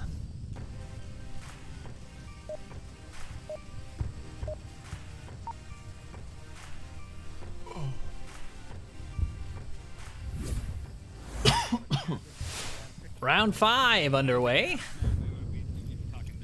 Animal House on the defense now, defending the Burning House objective, and this one is a a round killer.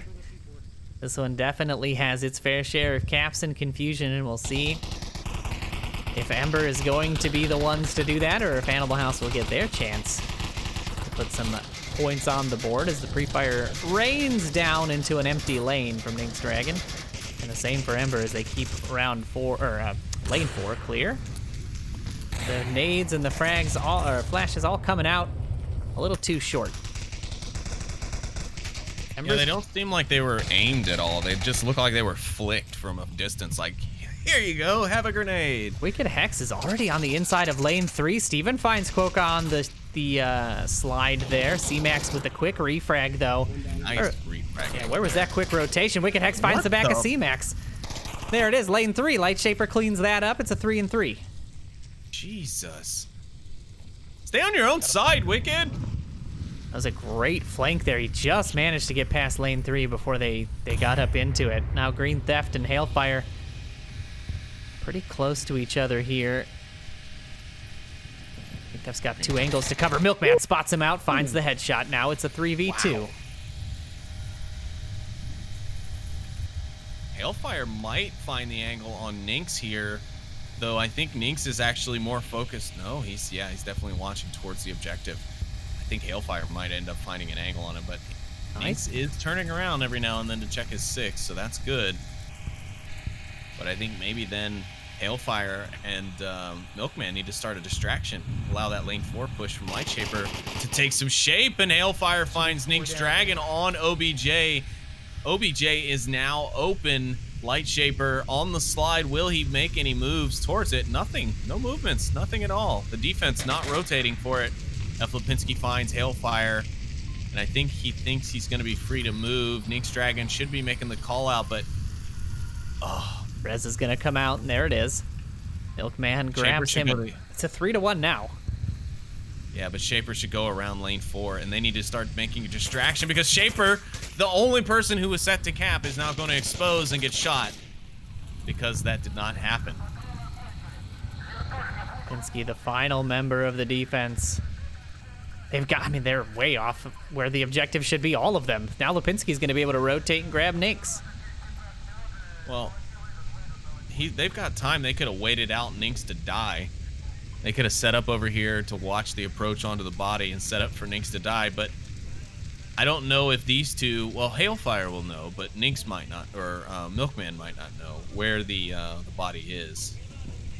Yeah, and I don't think they're thinking that it's just a down. Yeah, I mean, Hailfire unloaded into Ninx. I'm surprised he's not dead, to be honest, but, you know, things happen, and, you know, you think your gun is, or weapon is hitting in one place, and because of the recoil, you're not accurately seeing. I like these smokes. These smokes are good. Now Lipinski's got to choose. Is he going to res and potentially get shot by Hailfire? Is he going to go try and stop the cap that Milkman's going for, and Hailfire will decide it for him? Uh-oh. As they take the first offensive round here in Suburbia, map 4. Animal House now on the back foot. And on Ember's defense, Animal House is... Ooh. I mean, I bet you Animal House did not think it would be Ember, the team that are giving them this much trouble here. Well, and so here's the thing. Putting them in danger of being bumped out of the group stage. God, I can't speak anymore. Ember performed that on this objective, and I had just mentioned that this is sort of this is where the offense can really shine, and I don't think Animal House is out of it yet. Ember has to, at the very least, stop a cap. At the very, just bare minimum. Yep. And that is no easy thing to do. Animal House is great on this objective. They have a fantastic, they've had fantastic plays on this in the past. Can't imagine it's going to be any different now, so Ember really has to be on the ball. They have to be on objective, vigilant. If there's smokes on it, they got to be in it. It's a very, very tough position to be in because you really kind of have to risk quite a bit just to try to stop them from winning off of this round rather than just killing you and getting a point, you know? I don't know. It's a tough call to make. As a captain of a team, I don't know that I would even ever be able to confidently make the call. Like, Do I have my guys be aggressive? Do I have them risk it and potentially win it, but also stop a cap? Or do I play it a little safer? You know, hope for just the win and not be quite as rotatey. Rotatey. Yeah, the official captain's term is rotatey. All right, well, after you finish getting your rotatiness sorted out, we're going to get into round number 6 here as Animal House hopes to stay alive on this map. Be careful. Noman is confident. I'm confident. This team, again, is strong, and they have been showing, you know, a bit more grasp of the map than I think Ember has. I think Ember has sometimes gotten a bit lucky in certain cases, but Animal House going to really try and flex its muscle here on Suburbia. A poor smoke out from Green Theft, though, is not going to start things off too well, and I think it's stuck between the bushes, so he's stuck with where it falls. What a nice pick, though, from Green Theft. Takes one member of the defense out already.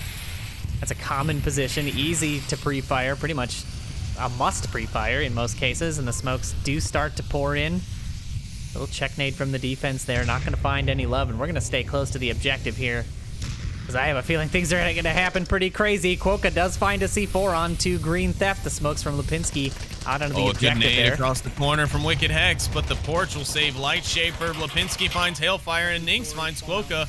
It's automatically now down to a 4v2 with 5 minutes left. This is not where you want to be as a defender. F. Lipinski sneaking his way up the hedgerow. Ninx going to pick up C-Max in the back. Now Light Shaper's the only one left defending the objective. F. Lipinski sneaking up in the smoke. The smoke's going to pan out right before he caps. He's going to be able to stop the cap, but he doesn't confirm. Light Shaper has no idea. His teammates are all dead. It's 4 minutes 45 left, and he's still got 2 more Animal House members to deal with. This is an absolutely, I mean, this is just as tight as it can get. They've got to attack in unison. They've got to do this in unison. That's the key. That's one identified. Light Shaper knows there's one on his street. How will Animal House opt to attack this? I think Lipinski got the call out off. I believe so. I think that's what tipped Light Shaper off to the fact that he didn't confirm that kill. Because right after I heard something is when he took the confirmation shots, and there it is. Ninx Dragon across the front yard of the center house finds the pick, and Animal House stay alive and put Ember in a very awkward position now of putting their money where their mouth is, doing it again on Marsoc. They've got to convert now. This is the problem. They've done it once. Can they do it again? And try to keep this series alive. Again, this is... I don't think this will even really decide. I think 5th round is still going to decide the overall winner. I mean, this is going to be a pretty good indicator, but I don't know. Such a close matchup, round for round, blow for blow here, with these two teams duking it out. Animal House going to be getting the upstairs... No, I'm sorry, not the upstairs objective. What's the objective this time around? Yeah, it is the garage objective in the south. Ooh, I haven't seen this one in a while. We didn't see this at all yesterday on OML1 through the Group A stage in Suburbia. So I don't know if your lobbies for the Mayhem games or if any of the other channels had this objective happen, but I have not personally seen this one in a comp game in a long time. Yeah, it's going to be an interesting one for sure. Definitely heavily defense favored. So we're going to be... Ember's got basically the round of their lives that they got to play here to try to grab this, snag this victory out from underneath Animal House. But Animal House looking good on defenses so far. I mean, I'm not really surprised at the turnout of that last objective. It's just so tough to defend. But we don't have to wait much longer because the final round is underway. The offense ready to go. Defense sounds like they're ready and raring as well as they stack up at the front door of the house, ready to defend the garage. What is Ember going to do? Are they going to be able to handle things here on this final objective? They have to win. There is no ifs, ands, or buts. But Animal House not wanting to let that one happen. Taking their time, avoiding the pre-fire lanes is a smart call. We heard the call-outs there from Ember. Stay out of the pre-fire lanes. Yeah, they learned that lesson the hard way. I guess maybe they just gave Animal House the benefit of the doubt. You know, I risk it all the time in comp lobbies. I'm like, no one's gonna pre-fire it, and then Yeah, the gunfire, rude awakening most times. Got 3 stacked up here in the back of the house, a safer approach. A little bit of fire coming out towards Quokka's position, but nothing landing just yet. Ember doing a good job of concealing itself thus far. I don't think the enemy has any clue where anyone is just yet. Fire's just got a pre-firing. very nice angle here. I gotta check. He was looking up into the windows from that back spot. Might be able to surprise the folks upstairs if he can stay away from Lipinski's watchful eye and green theft. We'll find the first pick onto Milkman in lane 2. Fire now joining in, trying to get that refrag, but it's not going to work for him as Green Theft peeks the inside of the house. Hailfire rotates out just in time. Ooh, just missing Wicked Hex. No, he's not. Some banter there. Green Theft again missing his opportunity on Hailfire, and Hailfire's tucked in between 2 rocks and 2 hard places here as he's got defenders shooting at him long range, tucked in over the top of him here. 2 middle house, Hailfire and C-Max, those bastards. And the callouts come in by name as more shots ring out from Steven, looking for that lane 2 confirm. Shots going into the house as well. Green Theft Auto will find Quokka in the playground. My words escape me as I'm trying to focus on this. Hailfire grabs Steven on the long pick. It's just a down. The callouts will continue to come out. It's a 3v4, however, remaining standing. Light Shaper pushing out into that corner. Nynx not able to win the trade, and that's going to be a huge pickup for Light Shaper. Now the defense has to split their time a little bit. Green Theft looking for that pick. They're going to need to distract him in the window. Lipinski will opt to rotate out and try to get that res onto Steven. Oh, the distraction's there, but it's not going to be a good one. Oh, but it is. Green Theft and Hailfire are going to trade out. Hex is up in the window. Light Shaper actually missing a heck of an opportunity here to take down this reverse watch on the objective. Oh, but he sees it, and there it is. The shots come out. Light Shaper grabs the pick. Smokes are on heavy at the objective, but Light Shaper is going to go back to res his teammate, which is probably smart. Meanwhile, the watch is still on out front from C-Max. He's going to make his way up slowly through the driveway.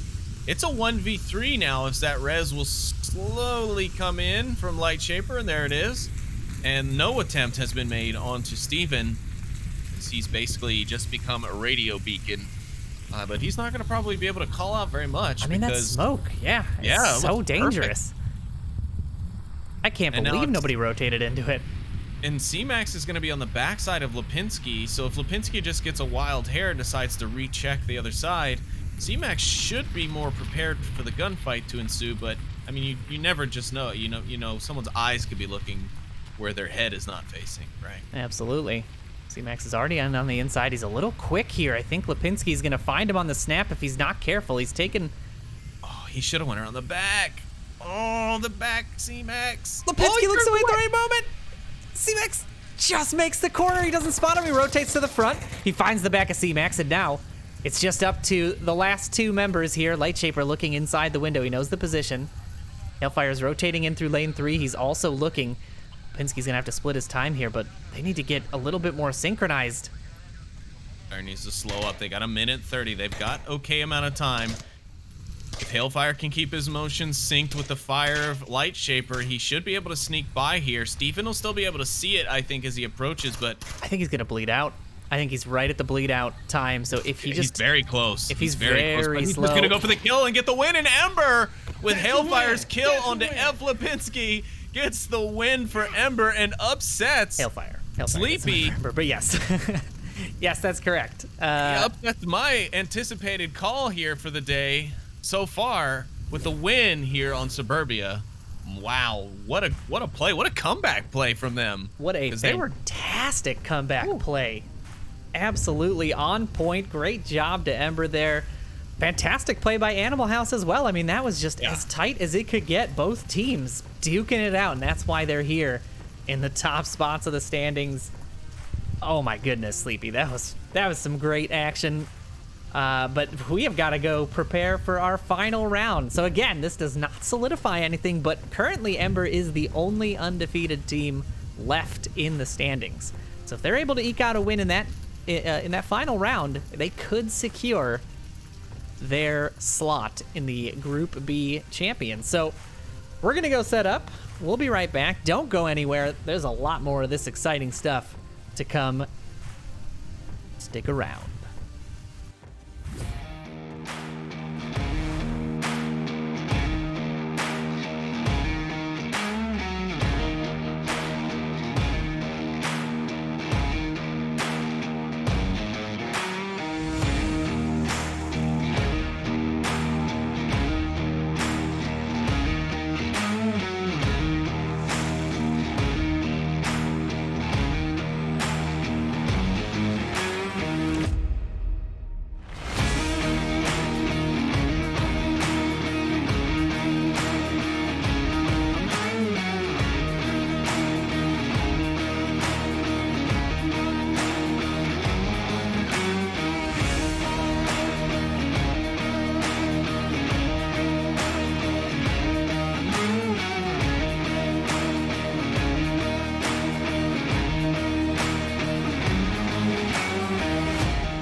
Welcome back, ladies and gentlemen. We are back with the penultimate round here in the Group B Challenger Cup. We're bringing you SEAL Team Bravo versus Ember.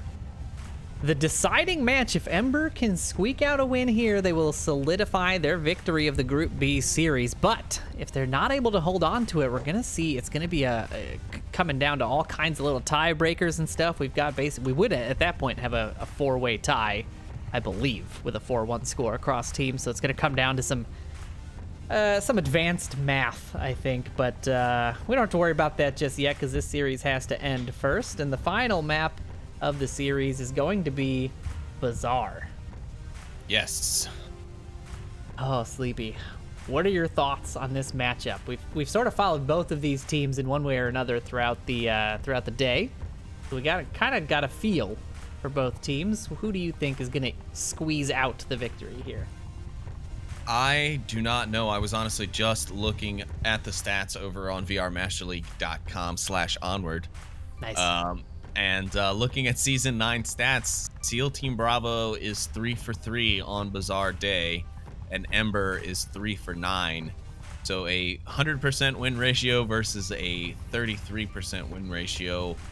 Now, obviously, Ember played more games, so the data is a little bit non-matching, so you can't compare it apples to apples per se, but the trend is high towards SEAL Team Bravo, and I don't know.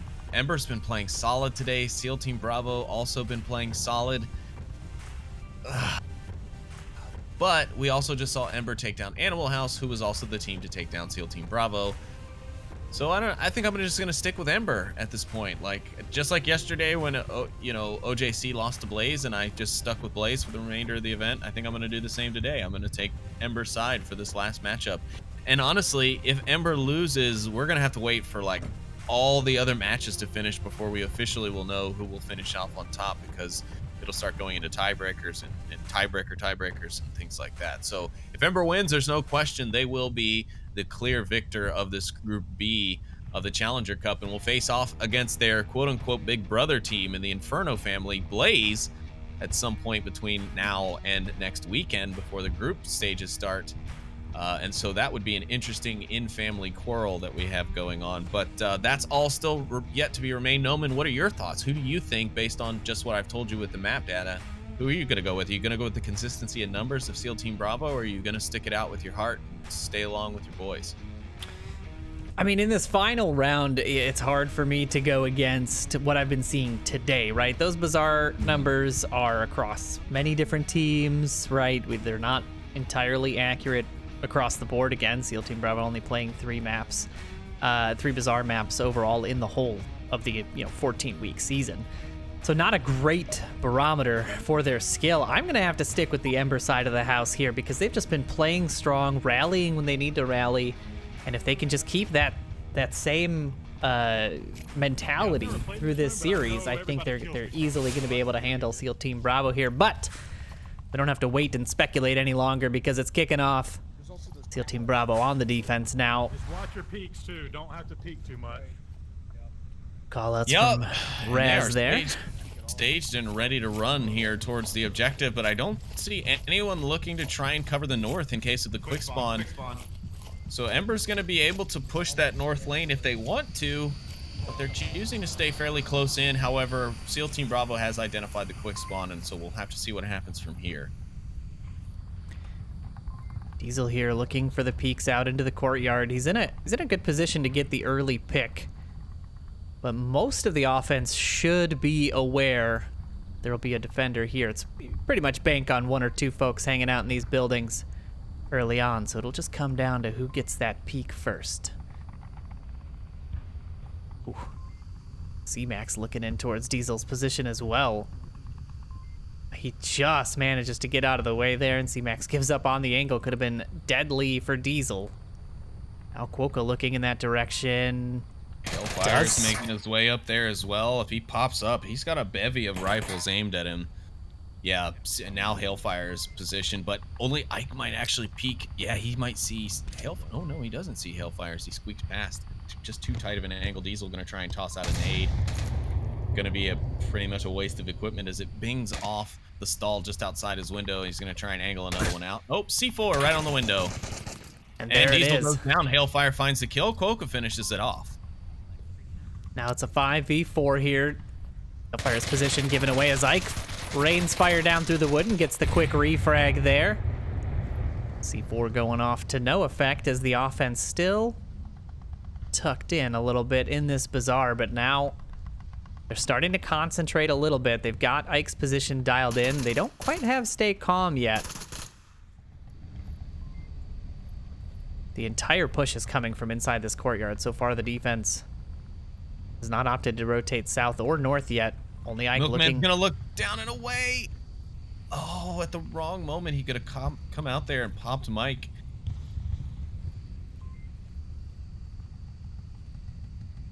Gonna rotate around the other side. He won't have the visibility onto that stairwell. Ember's burned about 2 minutes here. Smoke coming out. Ike does spot the hand tossing the smoke. Will Milkman make the mistake of peeking this? Won't matter. The smoke gives him perfect coverage for the time being. Good smoke lays here from Ember. Stay calm is basically blind to the approach, and his very tight approach angle basically locked out. Now more smoke going to be coming out. It's going to poke out towards the stairwell wall, and now Lightshaper able to redirect the smoke inside, and they're just going to start walking this smoke up. They can force out the looks here from the defense as Stay Calm gets kind of anxious. Lightshaper and C-Max just need to be, or Hailfire just need to be careful here. Only Ike finds him. Milkman.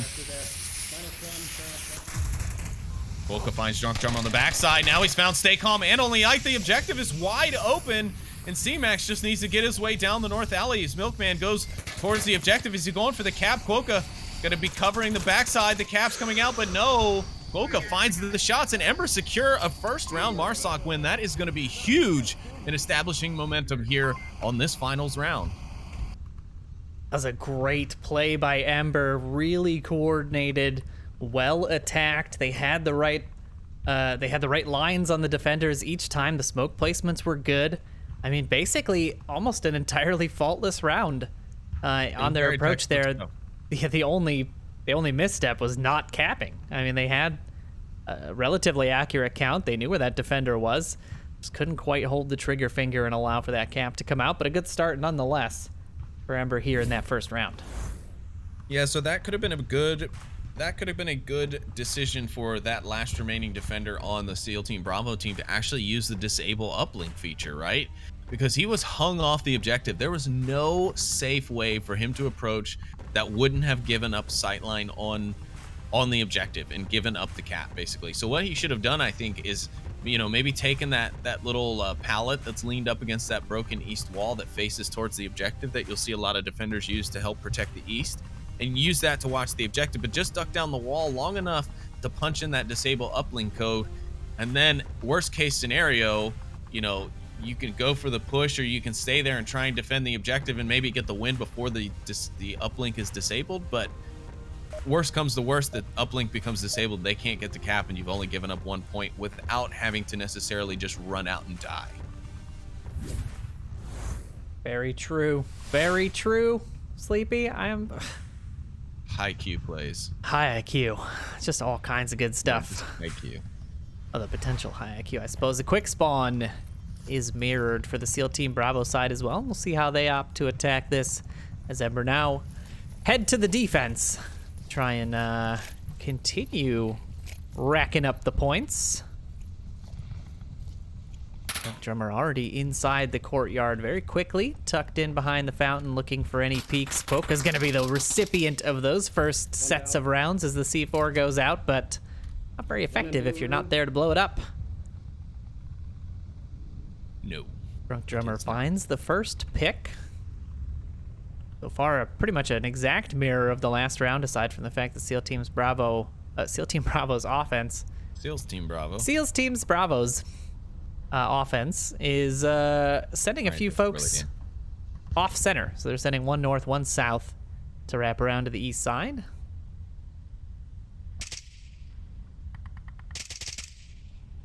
Early shots coming out towards the north. Gotta tuck in a little bit. There is that defender sitting watching down North Street. Only Ike able to get across Milkman's viewpoint here by staying low. Shots come out for Milkman towards Ike's feet, but he doesn't find anything. C-Max on the north to clean up, stay calm, and see, that's where I felt that SEAL Team Bravo's defense for the quick spawn was lacking, was that north watch. And here you can see a SEAL Team Bravo tried to push one guy out. No matter where he enters the north, there's someone that can watch it. And I don't know what is going on in Only Ike's play space, but this guy's IK is ridiculous. He's like limboing through. It's absolutely fantastic. Diesel here going to be running into Milkman pretty soon as he opts for this cross. Hellfire had the drop on Raz here in the east as well, but he's not popped out. I think he's maybe just letting him get a little further around. Milkman sees the gun. Diesel popping the gun out in front of the barrel, gives him away, and Milkman able to get the pick. Raz is going to get 100% by Hellfire here because Hellfire's not wanting to peek out and check the area. And it could cause problems for C-Mac. So dangerous. He's in the middle of this defense. I mean, he is smack in the middle of this defense. Thing is, as soon as Raz engages anyone in the, west of him, it will give C-Max the information, or Hailfire and C-Max the information they kind of need to know that Raz is in fact there. But maybe Hailfire will see it as he kind of checks around this corner. He's got to see this. Oh, Hailfire. Oh, and your butt might stick through. Keeping an eye on Drunk Drummer here, who's already on objective. Milkman has no idea. He's got Pat out. He's looking. Drunk Drummer rushes the corner, does find the kill. He's on objective. I mean, he is right here. Lightshaper is forced to rotate in. There we go. Raz spotted out by Hailfire in the end. Lightshaper looking for this pick. He's going to run. Oh, he's not going to run into the building, but Drunk Drummer is just waiting for this rotation. Oh, it's too much, too soon, and Lightshaper goes down. Only Ike finds Hailfire as well, so it's just going to be C-Max here on the north, and he can't stay that far up, or this is going to be a cap. He'll start to make his way down. 2 members of STB left to deal with. C-Max now confirming he is the last remaining man standing. 2.5 minutes left, and Drunk Drummer's watching that corner like a hawk. And SEAL Team Bravo find their Marsoc round to help them even the score. Ember goes back to defense on a new objective. Offense. Yes. SEAL Team Bravo getting their Volk advantage back there. And absolutely what they needed. I mean, there was no ifs, ands, or buts about it. They have to keep that Volk defense rolling. It's been a tight series so far, 1-1. Great offenses overall. That defense, I don't know. 2 spread. Not quite enough coverage on OBJ. That, by all rights, should have been a cap. 100%. Yeah, they were very lucky Drunk Drummer wasn't more aggressive, wasn't more ambitious there, because he had the opportunity to get a cap in. I don't know. Hindsight, though, I'm sure Ember will tighten up their defense on that objective after they watch back these tapes. Seeing just how close they were to going down 2 points there. Well, down 1 point, but losing 2 points there on that attack. I mean, that would have been a massive swing. They would have had to have. I mean, this will be for a tie or would have been for a tie rather than for the lead on this next round on their offense. And offensive rounds are not by any means simple. So definitely a stroke of luck there, as the slow play from SEAL Team Bravo doesn't work in their favor, but does get them a win.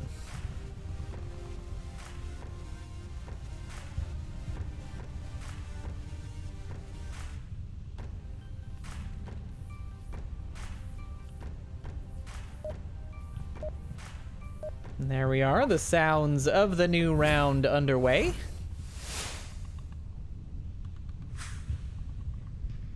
As we have got the mini market objective and Ember on the offense, getting that east spawn. My 2 on me.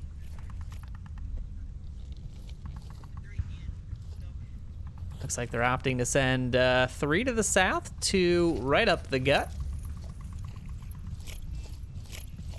See how aggressive the STB defense is here. Always curious. Send 3 to the south. Sweet potato pie and shut my mouth. Yeah, please do. Rip Sleepy in the burn unit. Sleepy Just losing his mind here, folks, after solid 5.5 hours of casting. It's You know all me now. gone. The tank is dry. There's Now nothing just left. Talk over me, y'all. It's been 4 hours and 48 minutes. Thank you very much, Mr. Noman. Wow, that definitely needed correcting.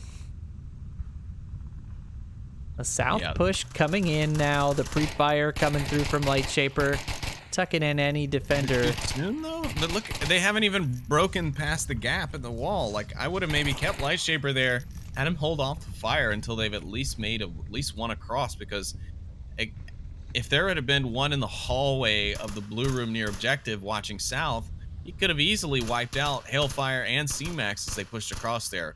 So maybe getting those two guys out across first, or even just one of them so that they can help cover if things go south.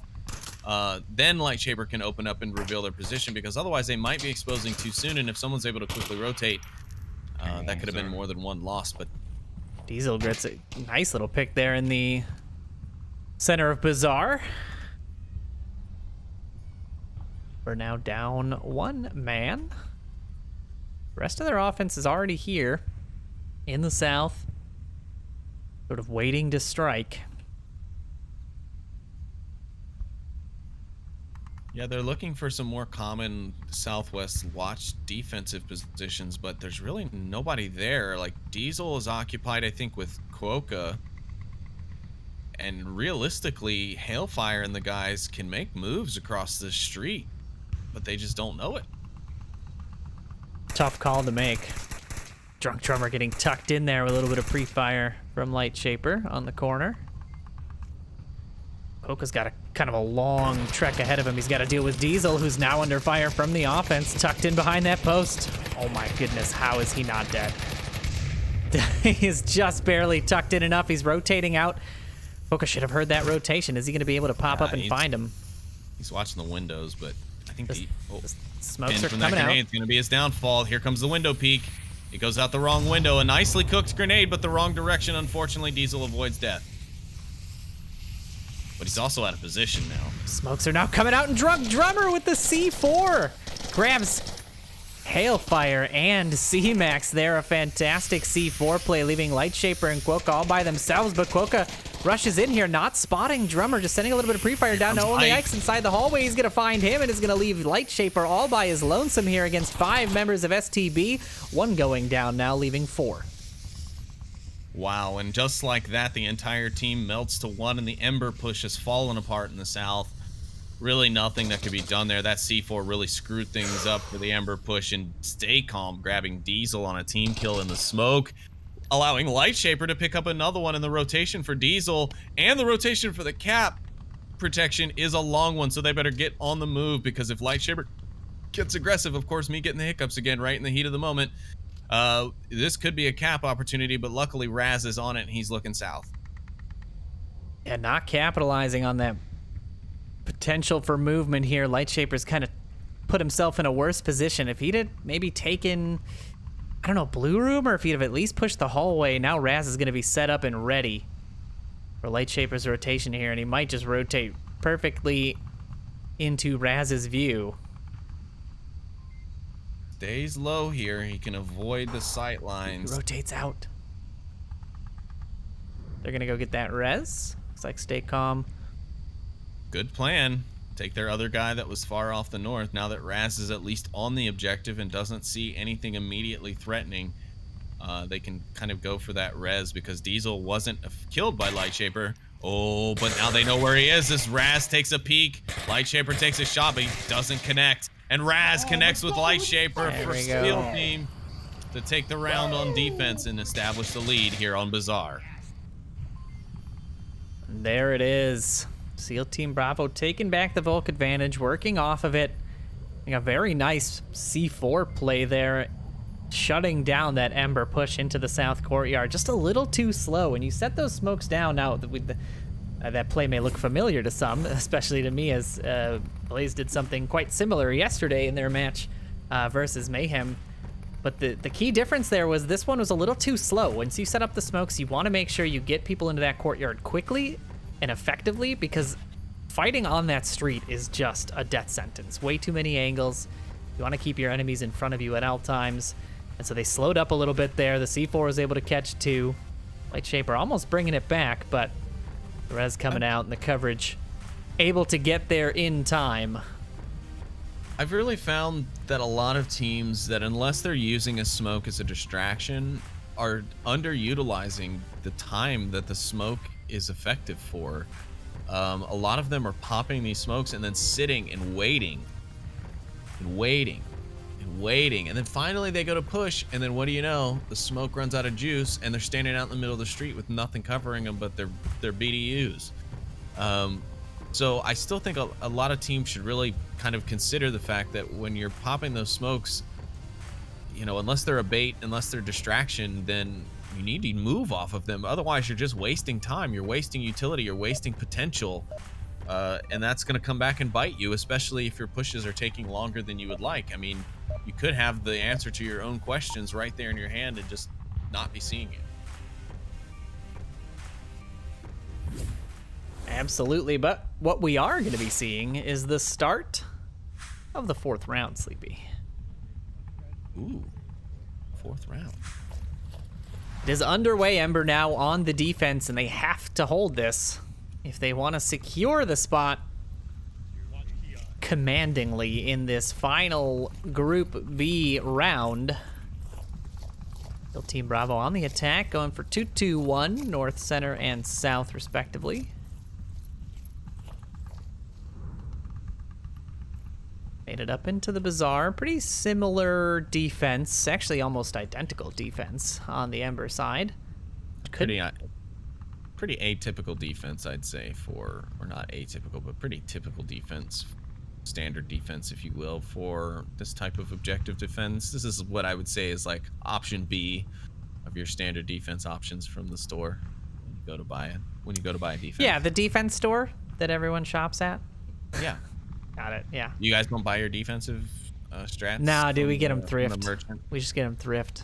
You guys don't have the merchant in the tent that sells No, strats? dude, no. We use used strats. Used lightly used strats. Usedstrats.org. Nonprofit. Gently used strats, 50% off. Honestly, Good they were just strats. having a fire sale, so we just kind of snagged them all up. A fire sale? Huh? Yeah. Quokka should be able to peek out on D. He didn't spot him. How did he not see him peeking out that window? Diesel's gonna come in here unchallenged. Quokka just needs to re-peek, and he's got a quick frag under his belt. Start things off for the defense, but he's staying tucked in.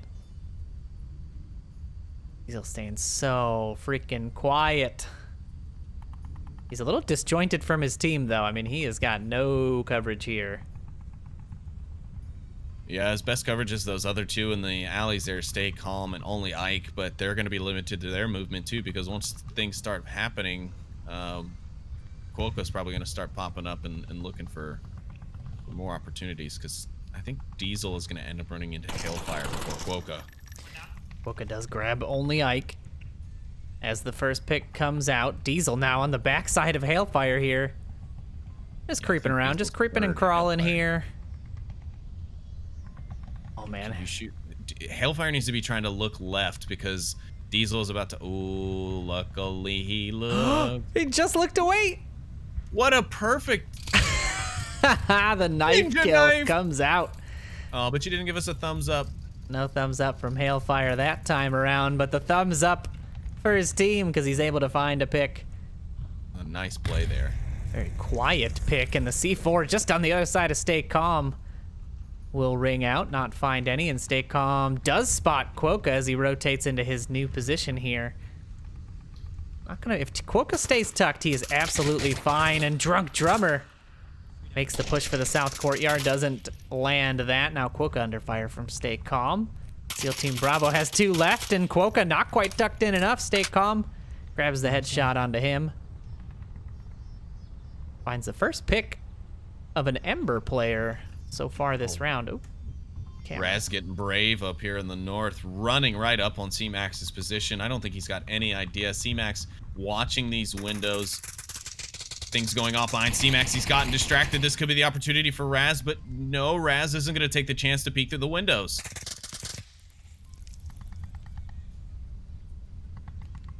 Well, C-Max is going to go up. But you got to be careful. Any little jostling on these stairs could be enough.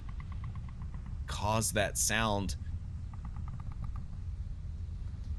Raz is definitely unaware of C-Max still, I think.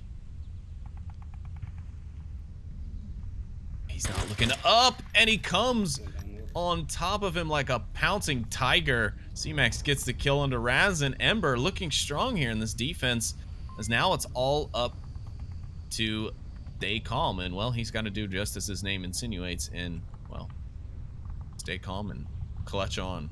Stay calm and keep it clutch. He's looking for Hailfire in that window. The suppressive fire from Milkman to nobody. Gonna ride along with Stay Calm here as he plays for the round of his life. Minute and a half left for members of the defense to dismantle before he can get anywhere near that objective. He's got to take out at least 3 to really have a good shot at even getting close to that objective, but that is a tall order here as C-Max looking in this direction, gets caught. Stay calm. Wow. Nabs himself another pick.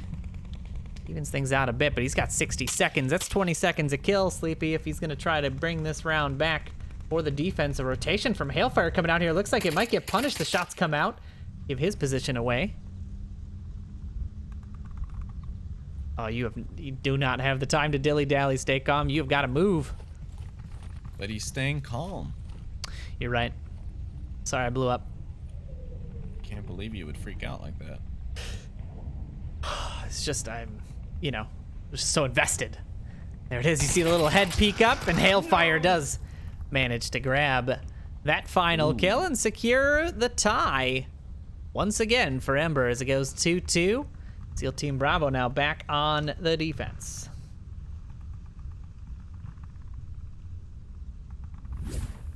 Great play there from Ember. A great defensive round for them. SEAL Team really didn't even get close. I mean, you can see there from the marks on the map, they just got caught out well early. And then that beautiful little knife from Hailfire really kept his position, cloaked for a good bit. And now Ember just has to get that Marsoc win back again.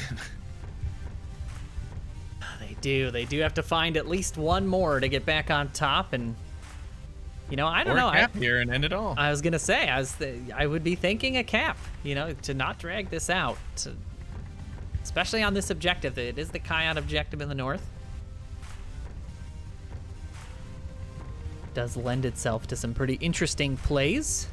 We'll see what Ember's able to bring to the table, but SEAL Team Bravo looking pretty good on their defenses overall today. I mean, they've been trading defensive rounds all day with the teams they've played against.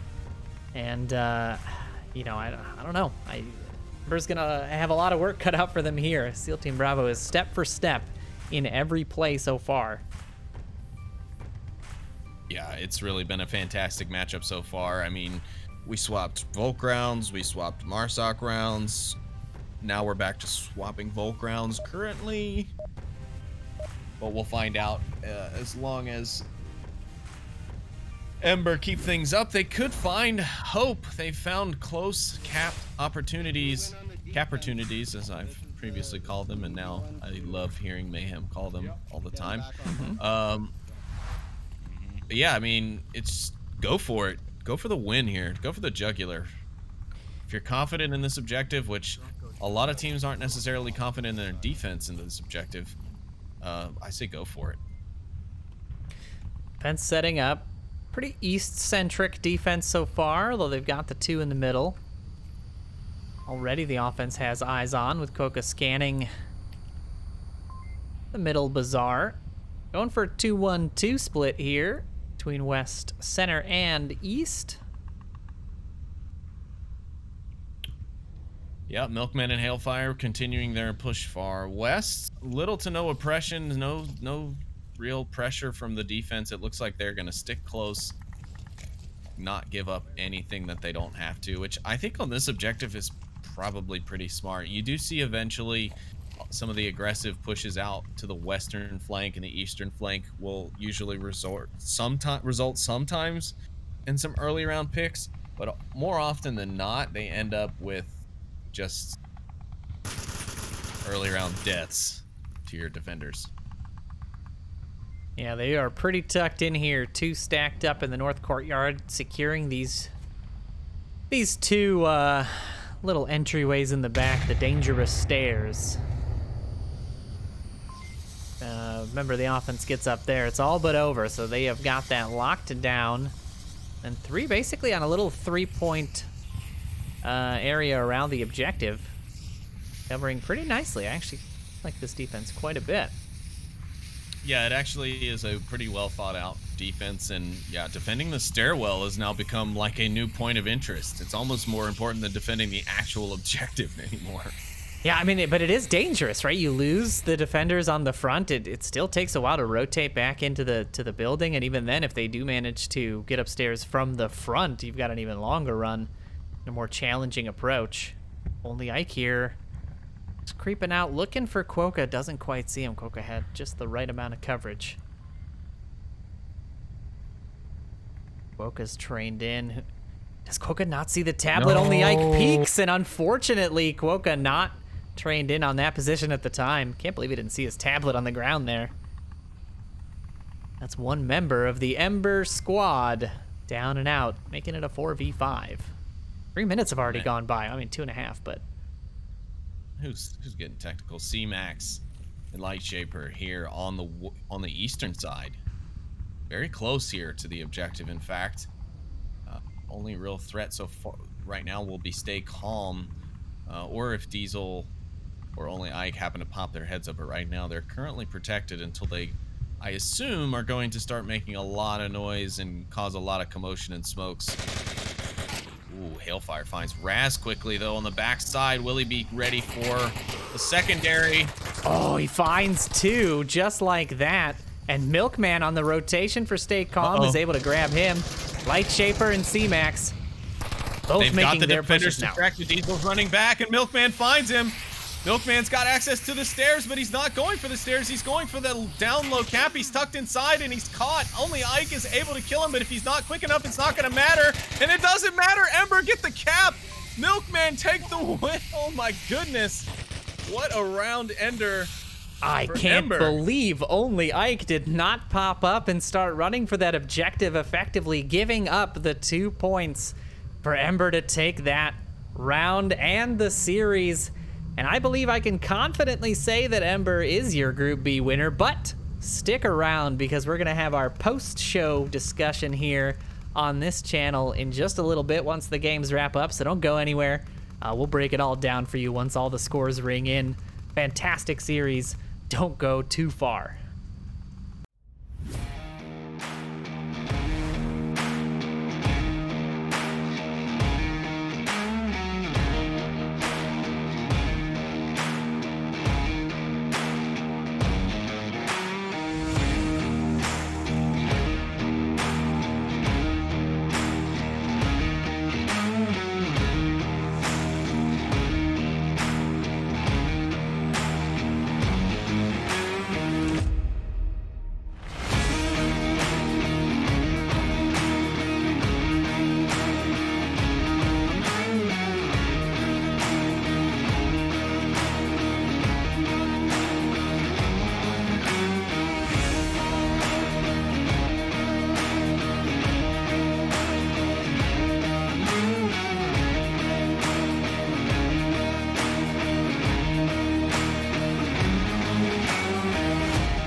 everyone. We have a champion for Group B. We have the whole caster desk here for their in-depth analysis on these finals. What a interesting Group B this has been. It looks like Ember is going to be crowned our Group B champions after coming out on top. Noman, you were covering most of the finale here for this series for Group B. I'll start with you first. How do you think Ember did, especially considering they're your sister team? Yeah, NightFiree, fantastic. I mean, they've had some really great plays throughout the day, and it hasn't been easy for them, right? I mean, just like Group A was a skin of the teeth type of victory, even though they've got the 5-0 score in the end, they were fighting these rounds tooth and nail in both of these last two rounds, 4 and 5. They were down at least twice in each series, down at least 1 point, and were able to fight it back in the Animal House match in round 4. They did it on the last round, 3-3, able to battle it back on an offensive victory, one of only 2 for that round. And the same here, they came back, it was a 2-2 score, and they went for the cap on the Coyote objective and were able to just barely make it. I mean, it was just such tight plays. They did a fantastic job. I really, mistakes here and there, but a lot of teams are like that early in the morning, and I think they played great despite that. It's been a fantastic series to watch. Sleepy, you obviously co-casting with Noman, able to spectate some of the finale here to this group stage. What are your thoughts on overall Group B?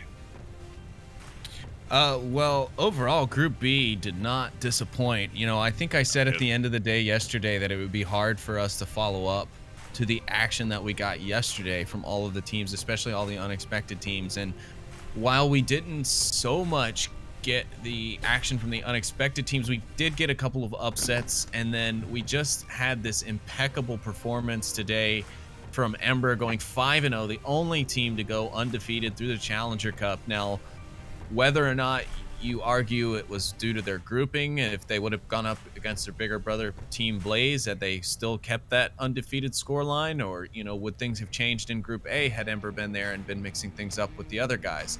It's hard to say, but you know what? The one thing I can say is I'm not disappointed with the action that we got this weekend. We've said it a couple of times, but over on OML 1 today, we had just about every round that we casted go to round 7 or to a 4-3 score line. So really excited with that.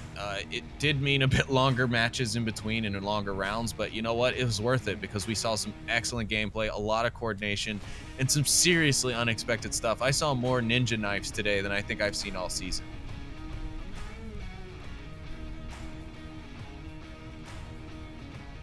I believe you're muted there, Nightfire. Yeah, we also had one coming at the end for our series on Master League 2, and it was surprising to see these teams so dedicated to the patience in moments where your adrenaline is pumping. Just from my perspective on Master League 2, Group B was fantastic. So much fun to drop in. Even the teams that weren't necessarily competing for that top spot, it came down to the wire. If Ember had lost that match, who knows who would have been our champion? There's so many what-if scenarios for that last round 5. The pressure was on for pretty much 4 or 5 teams as they were all trying to compete for the win. And we saw Danglers take that final map. They would have been, I would think, contenders for that first place if Ember had lost. But Ember just coming in so strong today, doing so well, and winning in the most important moments. Trip, your thoughts on Group B? Hit me with them. I think that it was great. Just like you said, I mean, we saw crazy cap attempts, we saw crazy knives, we saw all kinds of things, and stuff that I wasn't expecting. And like we said earlier in the rounds, Downfall might have actually been the most action-packed of the maps, honestly. Like, there was some crazy stuff happening on our Downfall. Yeah, that's very true. It was a pretty exciting kickoff to the group stage, and certainly set the tone for what we were going to be experiencing for the rest of the day. I'll drop down to Wookie on Master League 3. What was your overall impressions of the group stage, and how did you think these teams played? I think everyone we watched today played incredibly good. I I never saw this coming with Ember and Fury kind of being the top 2 positions. Right. I think, you know, I am just blown away by the performance of these 2 teams. Ember played incredibly good at the one time I think that we casted them. And then to watch Fury just blow out Legionnaires on Bazaar. I mean, it was a 4-2, but it was an incredible cap by Bald-Headed that really sealed the deal for Fury on that map. And all in all, throughout all of these rounds, it has been an incredible game to just watch between everyone. Last but certainly not least, ctrl-flirt-delete. Hit me with your overall impressions on the day. Well, this is really exciting because I was wearing, you know, I had my Fury shirt on and I love them guys and we just casted them, and to see them finish second is really awesome. I mean, I know it's like, of course you want that number 1 spot, but of course Ember, you know, I love those boys too. They're the only team that every single one of them got a card from me for Christmas because they all wanted one, and so they're just so on it with, you know, the community stuff as well. So wow, I mean, good on you, Noman, for believing in your sister team. They Yeah. did it. And this, I gotta say, Stage B was just so much more like action-packed for us, for me watching it. I wish I was able to watch it all live on the other channels, but for me and Wookie, we saw some crazy caps coming out and just some kind of like, okay, like maybe this team isn't going to win, but them getting points on this team will make such a difference, and it did. And that's what made it really exciting, even though we're like, well, this might be a blowout, but it affects the overall score. And look at that, because the Danglers Animal House finishing 5-6. Look at Dead Logic, they had an incredible cap, and now they're on 4th. I mean, that's just fantastic, and they should all be really, really proud of how they played. There's just so many things for Dawkins to clip and tweet. No shortage of coverage, that is for sure. It has been an absolute stellar wild card tournament, and I mean, we get to tell a fantastic story in this group, in this Challenger Cup finals. We have Ember versus Blaze, two you know, sister teams going up against each other. I'm sure Noman feeling very proud about both of his squads doing well, but to your point, Viv, every single team in Group A and Group B played really well this weekend, and I think it's just another indicator that the VRML and that the teams playing in it are all getting very good. The skill pool of players across the board is so good from top to bottom. It's really impressive to see these teams that even at the lower rank are coming together, putting in good strats, they're throwing out good smokes, they're finding those frags and caps, and challenging squads that maybe they normally wouldn't have an opportunity to challenge. And I think that's what makes the Challenger Cup, if you will, so exciting to watch. I think that's going to be it for all of us here on the desk. Thank you so much for everyone that has hung around throughout both yesterday and today. I know it's long weekends of Onward, but it's also what you want, right? Good quality Onward matchups across 3 channels. You get to pick what you want to watch. It only gets better from here. Coming up, we have the Challenger Cup finals. That will be Ember versus Blaze squaring off in a best of 5 some point between now and the beginning of our round robin, which begins next weekend on Saturday. I believe start time is similar to what we had for the Challenger Cup. Let me confirm start time there. I think it is actually, yeah, the same time. So pre-show will be live 16:30 UTC on May 9th and 10th, and that will be the round robin group stage. So you're going to want to tune into that.